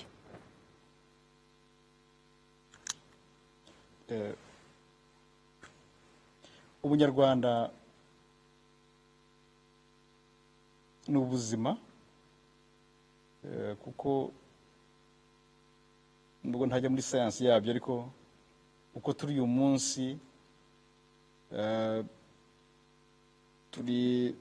tubikomora ku myaka myinshi itabarika y'abakurambere bacu baturemye barabica mu bisekuruza byose tugera uyu munsi. Ubigiyemo ukabicukumbura ukabireba neza wasanga uko turi uyu munsi, identite yacu uyu munsi ifite imyaka itabarika myinshi, birenga ibihumbi bingahe yatumye tuba turi uyu munsi. Niyo mpamvu Ubunyarwanda nta wabwikura ngo uzanabishobore, niyo nabugerageje biranga. Ni nk'uwakubwira ngo afate nka atom, ngiye muri physics ngo afate atom ngo ayikatemo kabiri, ntabwo bikunda, iguma ifite intuza zayo, ibiyigize ntabwo bishwangiza ngo bizabishobore. Ntabwo byakunda, birojya bigaterana bigaba ikintu kimwe byanze bikunze. Hari ibintu tubasha gutandukanya ngo bizakunde. Ubunyarwanda rero nabyo ni bwabaye mata, ni matière, ni ikintu utaca ngo uzagishobore, niyo bigerageje birongera bikagaruka bikifatanya. Kuko kuba turabo turi bo nk'Abanyarwanda, abakurambere bacu barabiharaniye, baduha uyu muco wacu n'ururimi n'igihugu n'ibintu tugenderaho koko kandi bifite agaciro karemereye cyane. Iyo rero niryo shema ribaho rya mbere, hari na ngira ngo kare hari ugiye kubyibeshye wagira ngo atenga u Rwanda rwari igihugu gitoya, ntabwo igihugu cyari gito u Rwanda, ahubwo kera abakoloni baza mu Rwanda, baza muri Afurika, u Rwanda cyari igihugu kinini cyane ahubwo kiruta ibindi, ahubwo aho bitandukanye nuko ibihugu byinshi mbona uyu munsi ngo ni binini duturanye, ntabwo byari ibihugu, ni ibintu baremaremye barabishyira hamwe. Naho u Rwanda rwari igihugu kinini kurusha ibindi byose muri hano mu karere kacu ko turimo, ariko ko bagiye kugabanya cyo ntibomekaho ibindi, ahubwo bagikataho. Nabwo bindi mubona biriya bihugu byose duturanye bafashe utuntu twinshi duto cyane tutari n'ibihugu, bagenda baduteranya tuvamo iki, icyo bita igihugu. Icyo nacyo urubyiruko bubyumve, mutazajya mugira complex. Mu Rwanda dufite igihugu gitoya, ntabwo ari gitoya, ahubwo ari kinini kurusha ibindi byose duturanye. N'ubu gusa ibindi icyo bakoze n'ejo bundi abazungu baje barabiterateranya mu buryo bwabo, ariko u Rwanda rwo uko rwari rumeze mbere bahagera niko rumeze, ahubwo rwari runini kurushaho, kandi rwari runini cyane kuruta ibihugu byose byariho muri icyo gihe. Icyo cyari cyo mu kimenyi. Nawe umunyarwanda arangwa n'iki rero? Umunyarwanda afite ibintu yemera, akunda u Rwanda rwe, kandi kuba akunda aba anaruzi. Ababyeyi barabikwigishaga ukiri mutoya, wajya mu itorero bakabikwigisha, uko wajya mu rubohero bakabimwigisha, wajya mu ngabo z'u Rwanda bakabikwigisha igihe. Ni ukuvuga ngo umuntu wese u Rwanda rwamukururagamo akamenya ikizira n'ikitazira, akamenya ibiribwa, akamenya ntuza amazi n'imigezi, n'ubukungu bwose buri mu gihugu cyawe ukaba ubuzi, n'abanyarwanda bose ukaba ubazi, ukaba uzi n'isano ryanyu, ukanabubaha ukanabatinya ku buryo utabahemukira. Uyu munsi kugira ngo ubone ubunyarwanda rero, cyane cyane ubwo habaye genocide yakorewe abatutsi ikazana mu rwikekwe no gushwanyuza abanyarwanda, kugira ngo wongere ube umunyarwanda nyabyo uko nari mbivuze, ni ugutinyuka ukagira ubutwari, ukareba ibyo bakabatinya, ukareba abo bantu bagiye bavangura ku Rwanda bakabavangura bakabagira abandi, ukabegera noneho ukabatinyuka. Iyo umaze kumutinyuka ukamwegera, ukaza gusanga mu by'ukuri ku buryo buri fundamento ku musingi wa twese, ugasanga muri abantu bamwe. Bisaba ubutwari, ariko ntabwo waba umunyarwanda mu buryo buri akademiki, ntabwo wasoma ibitabo ngo uzabe umunyarwanda, ntabwo bishoboka. Ubunyarwanda ubuvana icyambere ku rugamba, uharanira ubunyarwanda, ndakira ariko byagenze. Buriya igihugu mu kugiharanira ucyubaka ukirinda, nibwo uburyohe bwacyo bwumva kurushaho, ukanakimenya. Nimujye ngo ndashaka ngo urubyiruko bose bajye mu ngabo, nubwo ubundi kera umwana wese yabaga ari ingabo, umunyarwanda wese yabaga ari ingabo w'igihugu wese, ariko bajya bavuga kuri ambe bacu bavuga ngo ngo nta education, nta burezi bubaho, nta burere bwuzura umwana atari ingabo. None se kandi mbere sinabyumvaga, maze kurangira nabyumva, ingabo n'ikigira igihugu. Ni ukuvuga ngo ikintu ukunda uragikingira, wakoresha umuheto, wakoresha imbunda, wakoresha ijambo rikomeye, waribanira, wayishakira ubutunzi n'umutungo irurinda inzara, wavumbura urukingo rwa COVID. Ni ukuvuga ngo ntabwo wavumbura umunyarwanda utarubaye ingabo y'iki, ingabo y'u Rwanda. Njye n'ubundi rwose bishimangira. Niyo mpamvu Kabalisa na bagenzi bawe mwifuza kabisa kugira ubunyarwanda bacengere neza, mubanze mwumve ko mugomba kukigira u Rwanda. Noneho n'ubwo uti nta wundi uzakigira u Rwanda n'igiyewe n'ingabo yarwo, noneho uhita umenya ko rumeze, wumve ko ruhumeka, kandi umuntu wese uri wese umumenye uti wese n'uwanjye, yaba ari ikigoryi, yaba ari uwari wataye umurongo, ari wagira ati bose n'abanyarwanda tugomba kugira ate kurinda no gukingira. Ubu uzaba ugiye mu nzira nziza y'ubunyarwanda, ntabwo uzabisoma mu bitabo. Now umuntu wese rero kugira ngo ube umunyarwanda wuzuye, ubunyarwanda bukugiyemo neza ubucengere, nuko wemera kuba ingabo y'u Rwanda. Nta yindi muzabona, nta shortcut, nta nzira y'ubusamo. Buriya Dr. Bizimana uri aha ngaha, muzi ukuntu ari ingabo, na komisiyo ayobora abereye umunyamabanga nshingwabikorwa, mureba ahantu irimo kurinda ukuntu hangana. Barimo kurinda ahantu, bakinginga ahantu hakomeye, hahandi h'umwimerere hakomeye ku mutima w'u Rwanda, aribwo buki bunyarwanda, ko bararwanya jenoside. Hari abandi ubu ngubu bari mu bintu by'ubuvuzi, barimo gushaka ntuza urukingo ruvuga ngo COVID yaraje, ariko abanyarwanda ntizabamare. ubu umuntu uryama utaryama urara amajoro yose ashaka urukingo rwa covid n'uburyo abanyarwanda yabarinda covid burya bari ingabo y'iki bari ingabo y'u Rwanda mwabyumvise abavumbura za application za computer ariko areba u Rwanda rwo areba ashaka gukingira ashaka ibisubizo by'u Rwanda burya bari ingabo y'iki ingabo y'u Rwanda no gufata imbunda ntabwo wayifata utaragira umutima kuva ko ushaka gukingira u Rwanda rwose ubundi wakwikunda ugashaka iby'umuntu yikunze niyo mpamvu warindira waba ingabo y'u Rwanda uciye mu gufata intwaro waba ingabo y'u Rwanda uciye mu kunga abanyarwanda kurwanya ingengabitekerezo ya jenoside wabikora ugiye kwigisha abanyarwanda ngo bace umubujije ukabigisha warubanira mu mahanga washaka umutungo wavumbura ikoranabuhanga ariko ugomba kuba ingabo y'u Rwanda nawe utari ingabo y'u Rwanda ntabwo kandi itangiye gukingira u Rwanda uhita ubona abarurwanya bari uhita ubabona bamara kubabona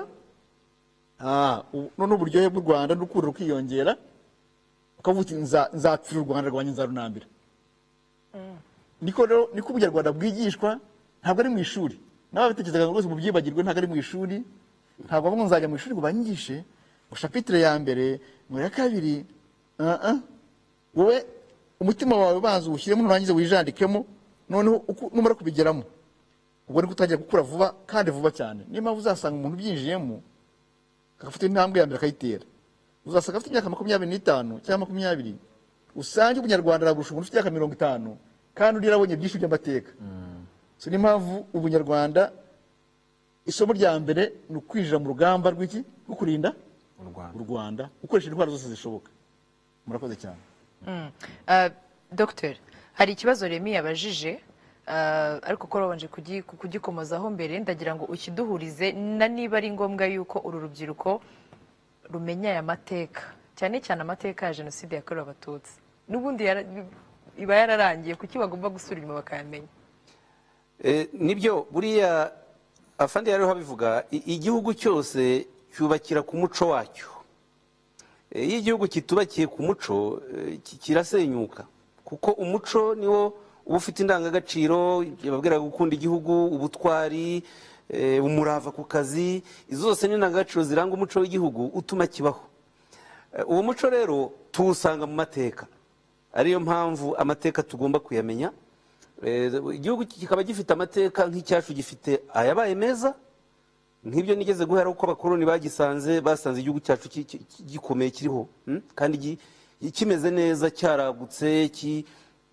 abanyarwanda babanye ntabwo abanyarwanda bari baricanye icyo gihe abanyarwanda batangiye kwica ari uko abakoloni abapadiri bazanye mu urwango no kubigisha sinavuga yuko hatariho amakimbirane ahari sosiyete yose hari abantu bagirana amakimbirane amakimbirane yabagaho hagati y'abantu ariko nta na rimwe amakimbirane yigeze agera ku rwego rwo gutekereza kwica bamwe icyo rwose cyumvikane gutyo amateka rero ni ngombwa kuyamenya kuko tumenye uburyo igihugu cyacu cyasenywe n'abo bakoloni n'abamisiyoneri hanyuma abaparimehutu bakabayoboka nyuma yabwo hakazaza abasederi bakaba ari nabo bategura jenoside kugeza bisha abantu barenga miliyoni mu gihe cy'amezi 3 gusa iyo ngengabitekerezo babibye ikaba inakomeje kudukurikirana mu ipfobya n'ihakana rya jenoside yakorewe abatutsi aha niho ndiho nerekana ko ni impamvu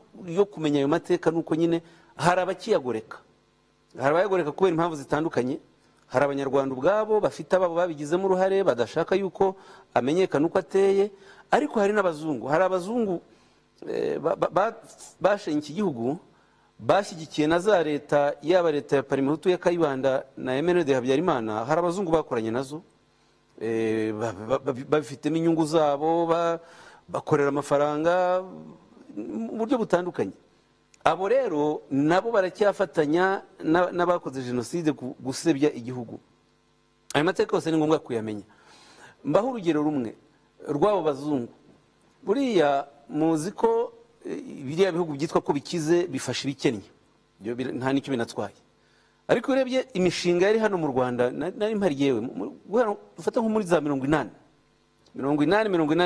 hari imishinga myinshi y'ubuhinzi n'ubuvuzi ugasanga iyo mishinga ni y'Abafaransa ni y'Ababiligi ni ya Canada ni y'Abanyamerika ariko amafaranga yazaga muri iyo mishinga y'ubuhinzi ubu iyo murebye ubuhinzi uko bumeze iki gihe iyo mishinga ukareba n'amafaranga yatwaye hasigaye iki ntacyo yagenderaga ahera ayo mafaranga amenshi cyane 80% yagenderaga mu mishahara y'abitwa abatekinisiye b'abazungu baje gukora mu Rwanda kandi akajya ngo muri projet za development ngo yo gufasha igihugu nyamara akagendera mu mishahara y'abazungu mu modoka zabo mu mazu ibyo byose abo abanyamahanga rero babayeho gutyo ko icyo gihe cy'iyo leta yari yarabatonesheje ntabwo bashobora gukunda iyacu babwira ko twe tugomba kwigira tukabana n'utwubashye tukubahana ijambo ryitwa ubwubahane ntibaryumva kuko bari bamenyereye leta bakoresha ibagaburira niko bitwa ba Philippe Regency mujya mubabona abapfobya jenoside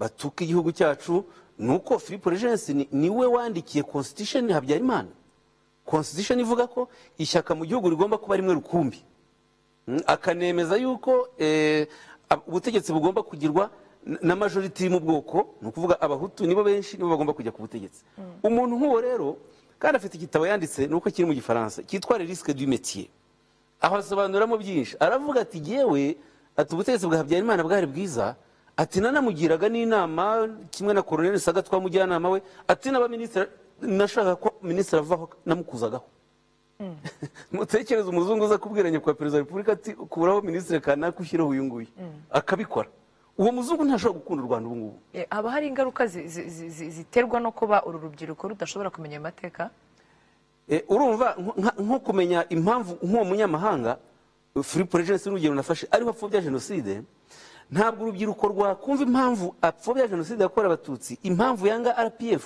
impamvu yanga His Excellency atagiye mu mateka y'uwo muntu ngo yuko yabayeho yuko yakoze muri uru Rwanda uko yakoranye na leta yakoze jenoside ibi rero bikakwereka impamvu amateka ari ngombwa kuyamenya ntabwo urubyiruko ruzamenya impamvu ishyirahamwe ry'abajene nk'amwe ryitwa Jambo ASBR riri mu Bubiligi ripfobya jenoside yakorewe abatutsi ryanga u Rwanda ku buryo bugaragara kandi bunganya imyaka ntabwo bamenya impamvu abo bana abo basore n'inkumi nako banga u Rwanda bapfobya jenoside yakorewe abatutsi utagiye mu mateka yabo amateka yabo nayo uzasanga arahe amateka yabo bamwe ni abuzukuru b'abaparimehutu ba mbere bari bakomeye bashyigikiye ideoloji yo kuvangura amoko abandi ni abana bakomoka ku babyeyi bari abayobozi bakuru mu nzego za politike za gisirikare z'ubutegetsi bagakora jenoside bagakurikiranwa mu nkiko n'ubutabera mpuzamahanga bakaba bariho bashaka gukomeza kurengera ya ngengabitekerezo yaranze base n'ibyaha base bakoze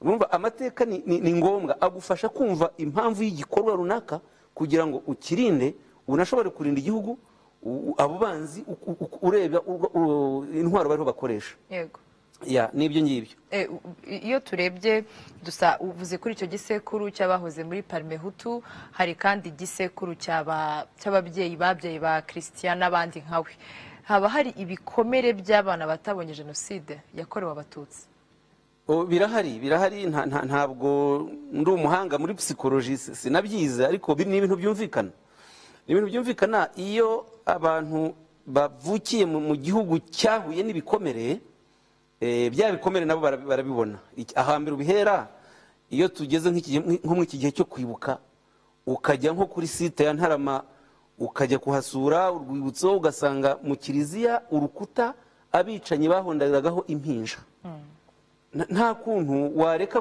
kuba shoke kubabazwa n'icyo kintu cyabaye n'ubwo utari uhari n'ubwo wavutse nyuma kandi ukumva ko ibyo byakozwe n'abantu bari abategetsi ni burugumesitire n'uwayoboraga ingabo nibo bakoze ibyo bintu irumva rero icyo kintu kijyanye n'uko ihungabana rijya no muri za generation zindi zitanahuye na jenoside ni uko biza ni ukuba uhuye n'ibikomere igihugu nacyo cyanyuzemo kandi ukabona hari abo bidafite icyo bitwaye badafite icyo bitwaye nabo bapfobya bakirangwa n'ubugome bakirangwa n'urwango n'ingengabitekerezo ya jenoside iremereye bafite ubwirasi kuri Twitter biraza ukabibona nk'uko tuvuga tuvuga ukuri kw'aya mateka hakaba twita intagondwa ubu nituva aha namwe hari bavuga bati namwe muri ntagondwa mwabajene mwe bariya basaza bariho barabaroga nyamara icyo tuvuga ni amateka uko yagenze tuvuga tuti aha habaye habi natwe ntitwari duhari ariko byakozwe n'abantu bazima kandi bize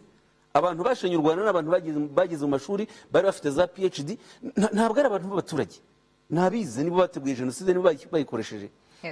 Aya mateka arumva ni ngombwa kuyamenya kugira ngo n'igihe muri mu mashuri, igihe muri mu kazi, mumenye ko imbaraga zose zigomba kujya mu gukunda igihugu, kureba inyungu rusange z'igihugu, kuko abakiroshye muri aya mateka turiho tuvuga bose si igihugu bakundaga, bari baranabyise neza ngo ni akazu, kavuga ngo ni akazu k'urukiga kagomba kwiharira byose.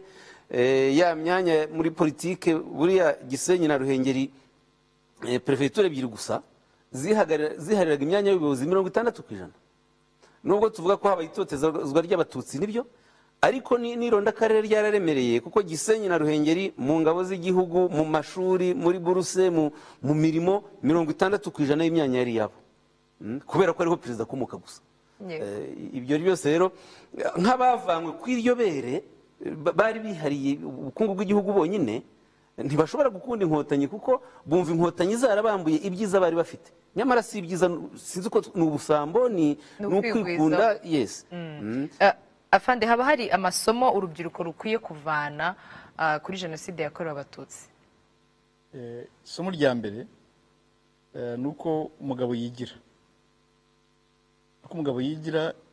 kuko jenoside yakorewe abatutsi abayiteguye bose, leta yiteguye n'interahamwe zose bafatanyije bashanga bica abatutsi bamare ku isi, mu Rwanda no ku isi muri rusange hose, kandi ntabwo babigezeho. Ni isomo rikomeye cyane, ngo burya bwose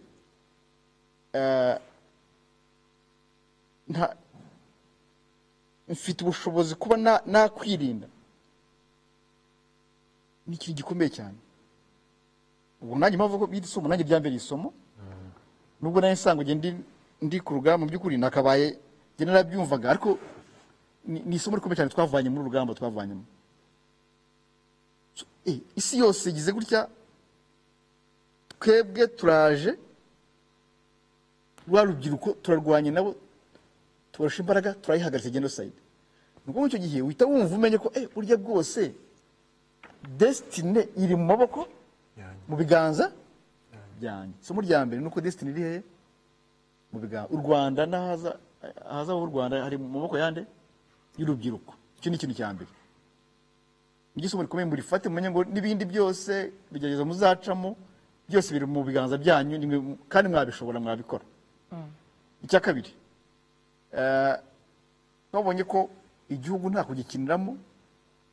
Igisomo rindi bakwiye bavana muri genocide, kuko byarashoboka ko u Rwanda rwazima, byarashobokaga.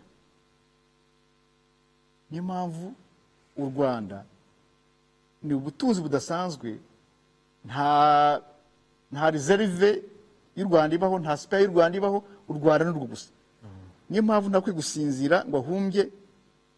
U Rwanda murufate nk'ikintu gikomeye cyane, tutazabacika. Kandi ivuga u Rwanda, kuvuga ngo u Rwanda ni u Rwanda rurimo abanyarwanda bose, ari abakoze ibyaha, ari abatarabikoze, bose ni iki? Ni abanyarwanda. Bakagenda ku n'agaco z'u Rwanda, bakagororwa, abandi bagahanwa, ariko u Rwanda rukabasha kuba iki? Tukaba u Rwanda. U Rwanda murufatemo nk'ikintu kiremereye cyane. Niyo masomo mbere numva natanga. Icya mbere, u Rwanda ruri mu maboko, mu biganza byacu y'urubyiruko n'ejo hazaza, kandi birashoboka kuko genocide ihagaritswe n'urubyiruko, namwe u Rwanda mwarurinda. Icya kabiri, u Rwanda rutarinzwe akarere kose karutwara rukazima. Niyo mpamvu rero murufate nk'iki, nta bikino birimo. Nta bikino birimo, cyane y'abantu ababyeyi batubwira ngo nta bikino bikina bijya mu nka, ahubwo nta bikino bikina bijya he? Ku Rwanda, bijya mu gihugu. Niyo mpamvu nimuvu muratinyutse ko u Rwanda karuvuga nabi, ntimuzabikineho, ubyihanganire. Akantu kose ko u Rwanda karakomeye ku buryo nta bikino bikina bijya he? Ku Rwanda. Mu Rwanda. Niyo mvuga ko navanamo nanjye naha urubyiruko kazabeshaho. Reka tugaruke kuri Webex gatoya, turi kumwe na Nkusi Steve. Steve, niba utwumva, wiriwe, waramutse, uri mu kihe gihugu? Yego ndabumva, njye ni Steve Nkusi mba muri Ottawa Canada. Hano muri Ottawa ndi muri group yitwa Carry Ottawa na RCA Rwandese Community Abroad. Njye nshaka gushimira RPAS cyane kubera ibintu bakora n'ukuntu Christian tukaba tuvugana mu bintu dukora na community hano sigifasha mu Rwanda. Nibyo nashaka kuvuga, tuzakomeza tubafasha dukunda igihugu nuko babivuze. Ikindi nashaka kubaza niko mu minsi iza cyangwa mu myaka iza nitushaka kuzajya tuhamagara abantu bo mu Rwanda kutuvugisha, cyangwa biba kuri Zoom cyangwa mu video conference cyangwa mu kuza kuzajya bavugisha abana baba hano batigeze bagaruka mu Rwanda cyangwa badafite the tools kujya mu Rwanda cyangwa amafaranga yo kujya mu Rwanda. Hari ukuntu tuzajya dushobora guhuza abari mu Rwanda n'abari hano. Icyo nashaka kuvuga. Urakoze cyane Steve. Murakoze. Yego, twari tugifite kuri gahunda, twari tugifite abateguye umukino witwa Rebirth wateguwe na Manzi Le Poète ari kumwe na bagenzi be, bose ni abari muri Our Past. Who do I have to blame? Here I am grieving hard like I normally do. Here I am standing firm like I know what to do. Here I am preaching love like a novel review.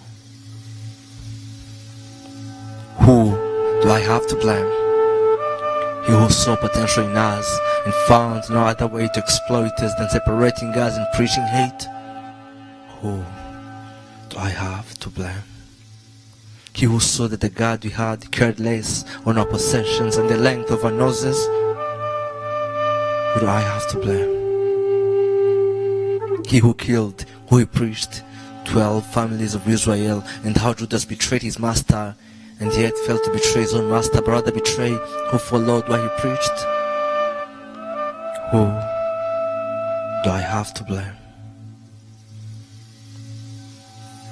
He who killed his own wife, minding less on who he breastfeed as toddlers. He who took a flight to go and sign peace agreements, knowing well that it's a monologue and that's a complete acting. Who do I have to blame? He who picked up arms with the motive of Gutera Hamwe to kill his own people. Who do I have to blame?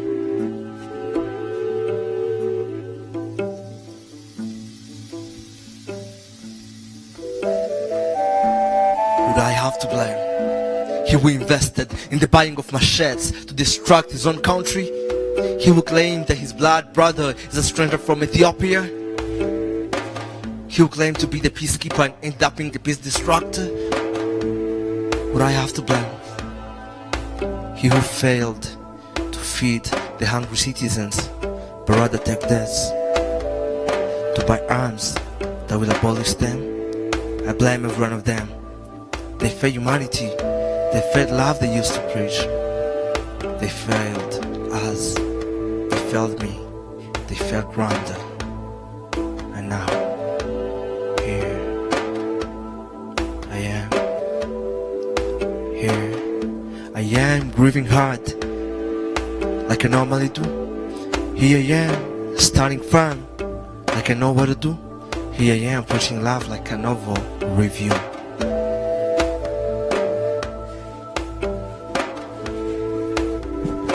End of blame game. You saw a lot, I've had a lot is a history, a lot happened in just 100 days. Tears were shed, lives were ended, days were taken, love was buried. Orphans were mad. Tutsis were hunted.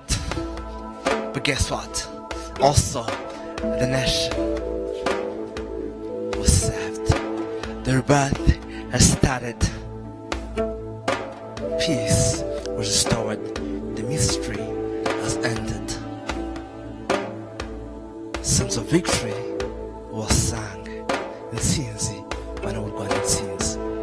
We experienced peace, not peace in just piece of papers. We experienced real peace. And now here we are. Here we are. Rising the light of hope. Here we are. Being the living testimony. Here we are. Being the hope of a generation. Here I am. Working hard like I normally do. Here I am. Starting firm like I know what to do. Here I am preaching loud like a novel review.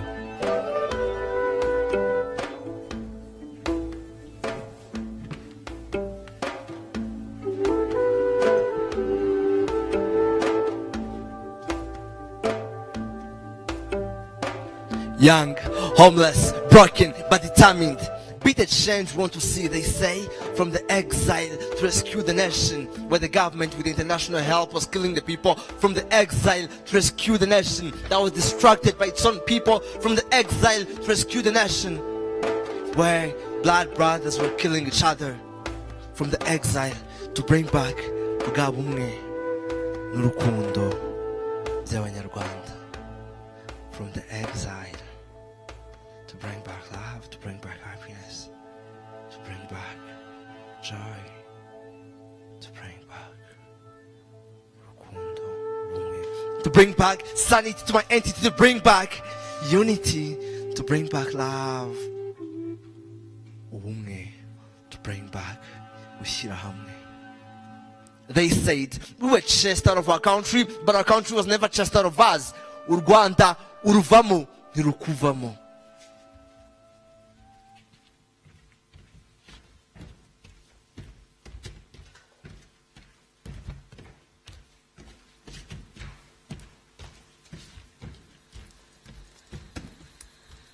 After 100 days of misery, peace was restored.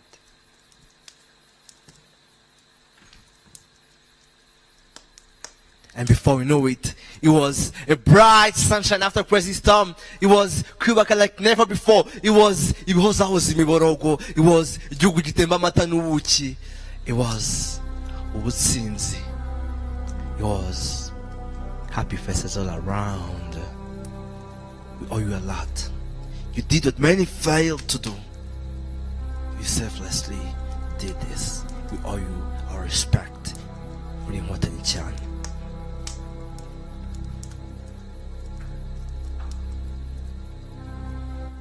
And now, here we are.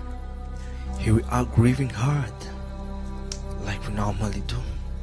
Here we are, standing firm, like we know what to do. Here we are, preaching love like a novel review.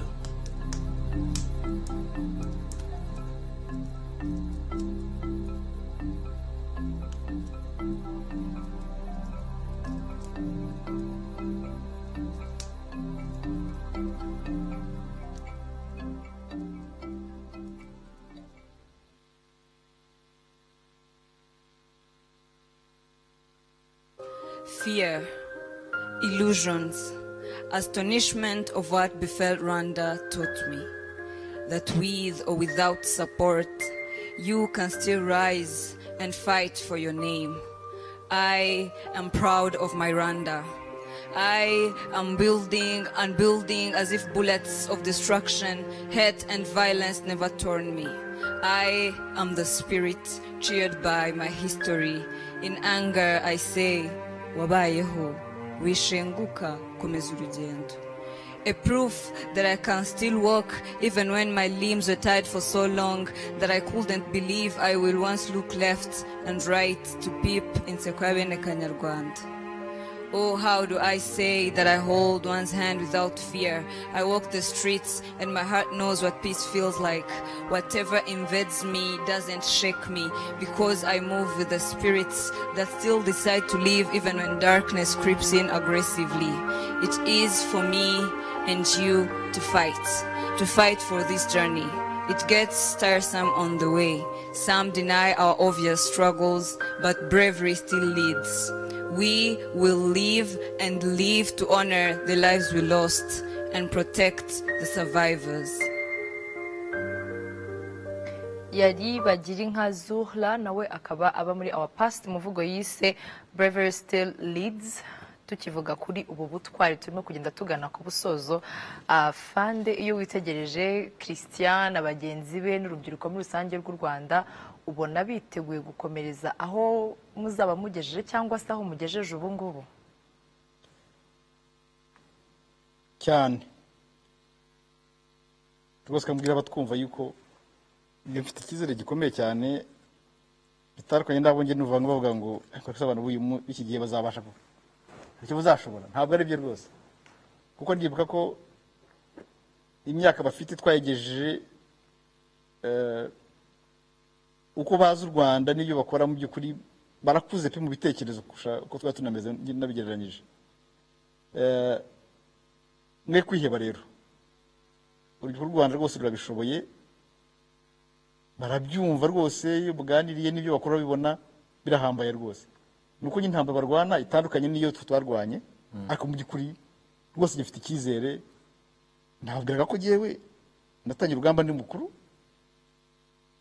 ntanarangije kaminuza ariko ibiri byose nayizi ngo ndabizi ku Rwanda nari narasume nari nagashaka rwose ku Rwanda kagasoma nkabaza abantu urugamba rutangiye nibwo natangiye kwiga kumenya u Rwanda bitangiye ngize mu rugamba nibwo natangiye kumenya u Rwanda neza none njya kubyumva mu gihe kigufi yamenya byinshi cyane abasore bari ku rugamba nabo rero batangiye ubu bazabimenya vuba bakabikora rero rwose ntabwo ufite impungenge rwose urubyiruko rwacu ruzabishobora bari mu nzira nziza. Dr. ndagira ngo tubwire ibintu bibiri turimo kugana ku musozo. Ba Christian bakora iki kugira ngo bahangane kandi batsinde abapfobya jenoside yakorewe abatutsi? Niki kandi wababwira? Basabye ko bagira inama nka Our Past.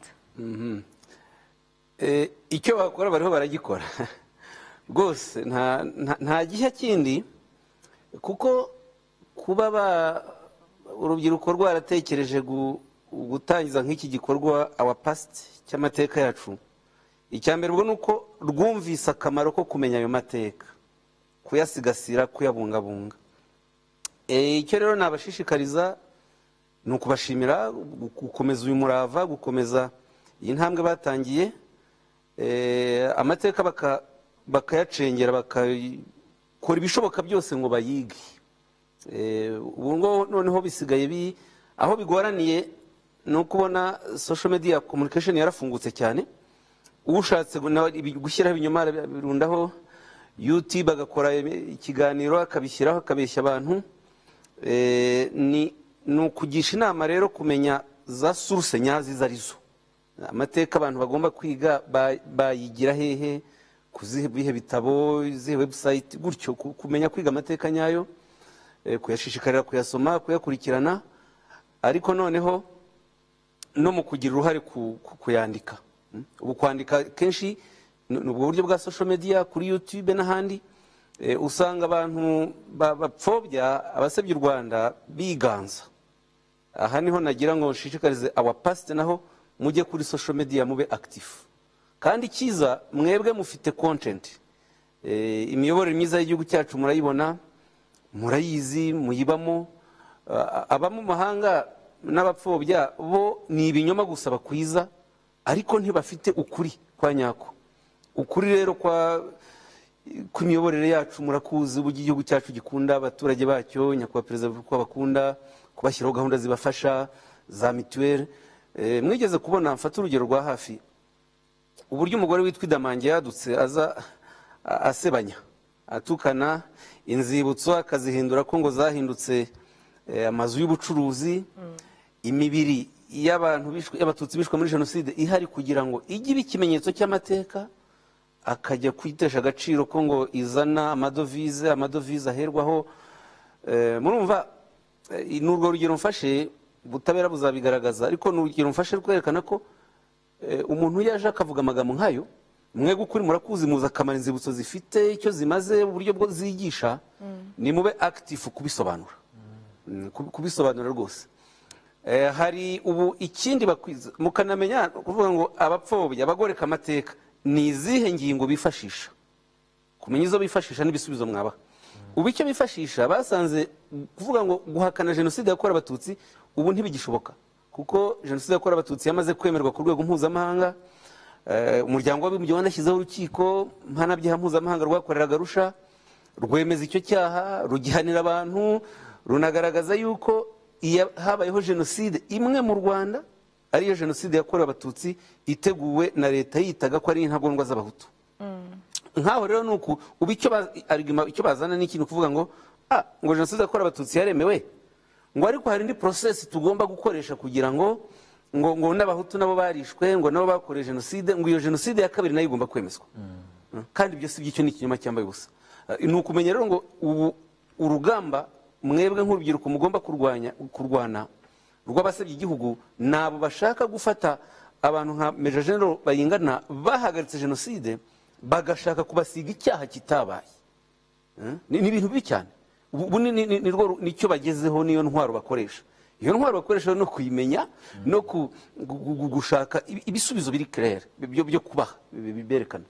Hari abazungu bamaze iminsi bandika, hari umuzungu witwa Patrick de Saint-Exupéry yanditse igitabo n'umufaransa muri jenoside yarahangaha, abona uko jenoside ikorwa, yaje nk'umunyamakuru yakoraga ikinyamakuru cyitwa Le Figaro, noneho ageze iwabo rwose yandika uko ibintu biriho bigenda. Biza kugera muri 1998 ari mu Burusiya ariho yagiye gukorera Le Figaro yamwohereje, yumva kuri radiyo y'abafaransa yitwa RFI wari minisitiri w'intebe Dominique de Villepin, menya ni 1999 cyangwa 2000 sinibuka neza umwaka, yumva ari bavuga minisitiri w'intebe avuga ngo mu Rwanda habayeho za jenoside ebyiri. Patrick de Saint-Exupéry arababara ati no, ati jewe nari mpari, yandika igitabo ngo yiswe L'inavouable. L'inavouable ni uvuga ngo icyaha kigoye kucyemera. Avuga ati mu Rwanda jye narabyiboneye, nagiye nk'umunyamakuru, ariko nsanga leta yagombye kurinda abaturage niyo iriho ikoresha inzego zayo za gisirikare, za gendarmerie, guverinoma, urubyiruko mu kwica abatutsi, bakora jenoside ni imwe. Ataho FPR yagiye inyura uko yagendaga ihagarika jenoside itsinda urugamba, naho nagiyeyo narabakurikiye, bo bakizaga abantu bakizaga abantu abo basanze bariho bicwa, iyo bagiraga amahirwe bakababona nicyo bakoraga. Bati birumvikana niyo babonaga intera hamwe aho ziri zirasa, nabo barazirasaga, ntabwo wahagarika jenoside utarasha bariho bayikora. Icyo ni ikintu cyumvikana. Icyo si icyaha, kurasa umwicanyi no mu mategeko mpuzamahanga agenga intambara biremewe.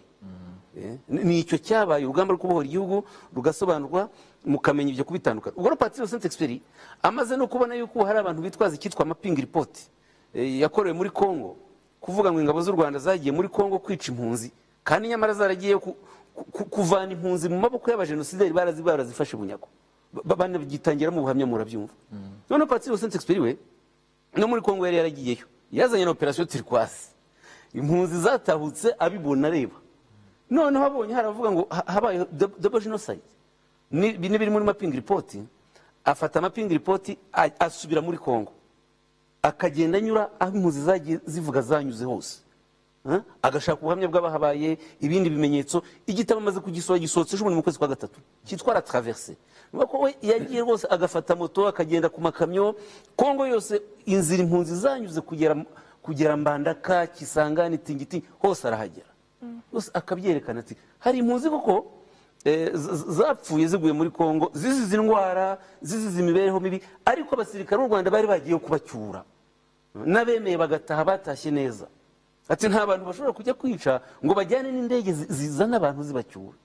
Murumva aho niho ndabaha urugero rwo kwereka ko hari n'abazungu bazima bandika ibitabo. Ubwo icyo gitabo gisohotse ejo bundi rwose yerekana ati impunzi zarapfuye muri Congo, ariko ntabwo zaze jenoside. Mwikwiteranya ibintu, mwinafata ubwicanyi ngo muburemereze. Jenoside ni icyaha kirenze, gifite umwihariko wacyo. Nabishimangiye ku buryo bukwereka gukurikira, gusoma mukamenya argument abanzi bakoresha n'ibisubizo bahabwa. Murakoze cyane. Ubwo butumwa maze kugenera urubyiruko rurimo urubyiruko rw'u Rwanda ndetse na abapasiti muri rusange nibwo rutugejeje ku musozo. Reka dushimire cyane mwebwe mwese mwahisemo kubana natwe kuri televiziyo Rwanda urubyiruko nizere ko mwavanyemo amasomo yanyu mwavanyemo inyigisho zanyu buri umwe wese ku ruhande rwe munyemerere dushimire cyane Dr Bizimana Jean Damascene akaba ari umunyamabanga nshingwabikorwa wa CNLG turagushimiye cyane Dr nigiye bashimiye murakoze mugire umugoroba mwiza n'umunsi mwiza bitewe n'aho abantu bari yego turashimira kandi Major General Bayingana Emmanuel akaba ari umugaba w'ingabo zirwanira mu kirere turagushimiye cyane afande urakomeze cyane dukomeze kwibuka twiyubaka yego turashimira kandi intwari Christian akaba ari watangiye abapasite ishishikariza urubyiruko kutibagirwa amateka turagushimiye cyane Christian murakoze cyane turashimira kandi n'urubyiruko twabanye twifashishije iyakure rwibumbiye muri our past mwakoze namwe kwitabira ubutumire bwacu ndashimira rero kandi namwe mwese twabanye muri iki kiganiro mukomeze kunogerwa na gahunda zitandukanye televiziyo y'u Rwanda yabateguriye mukomeze kandi gahunda imwe yo kwibuka twiyubaka ibyiza biri imbere Imana ibarinde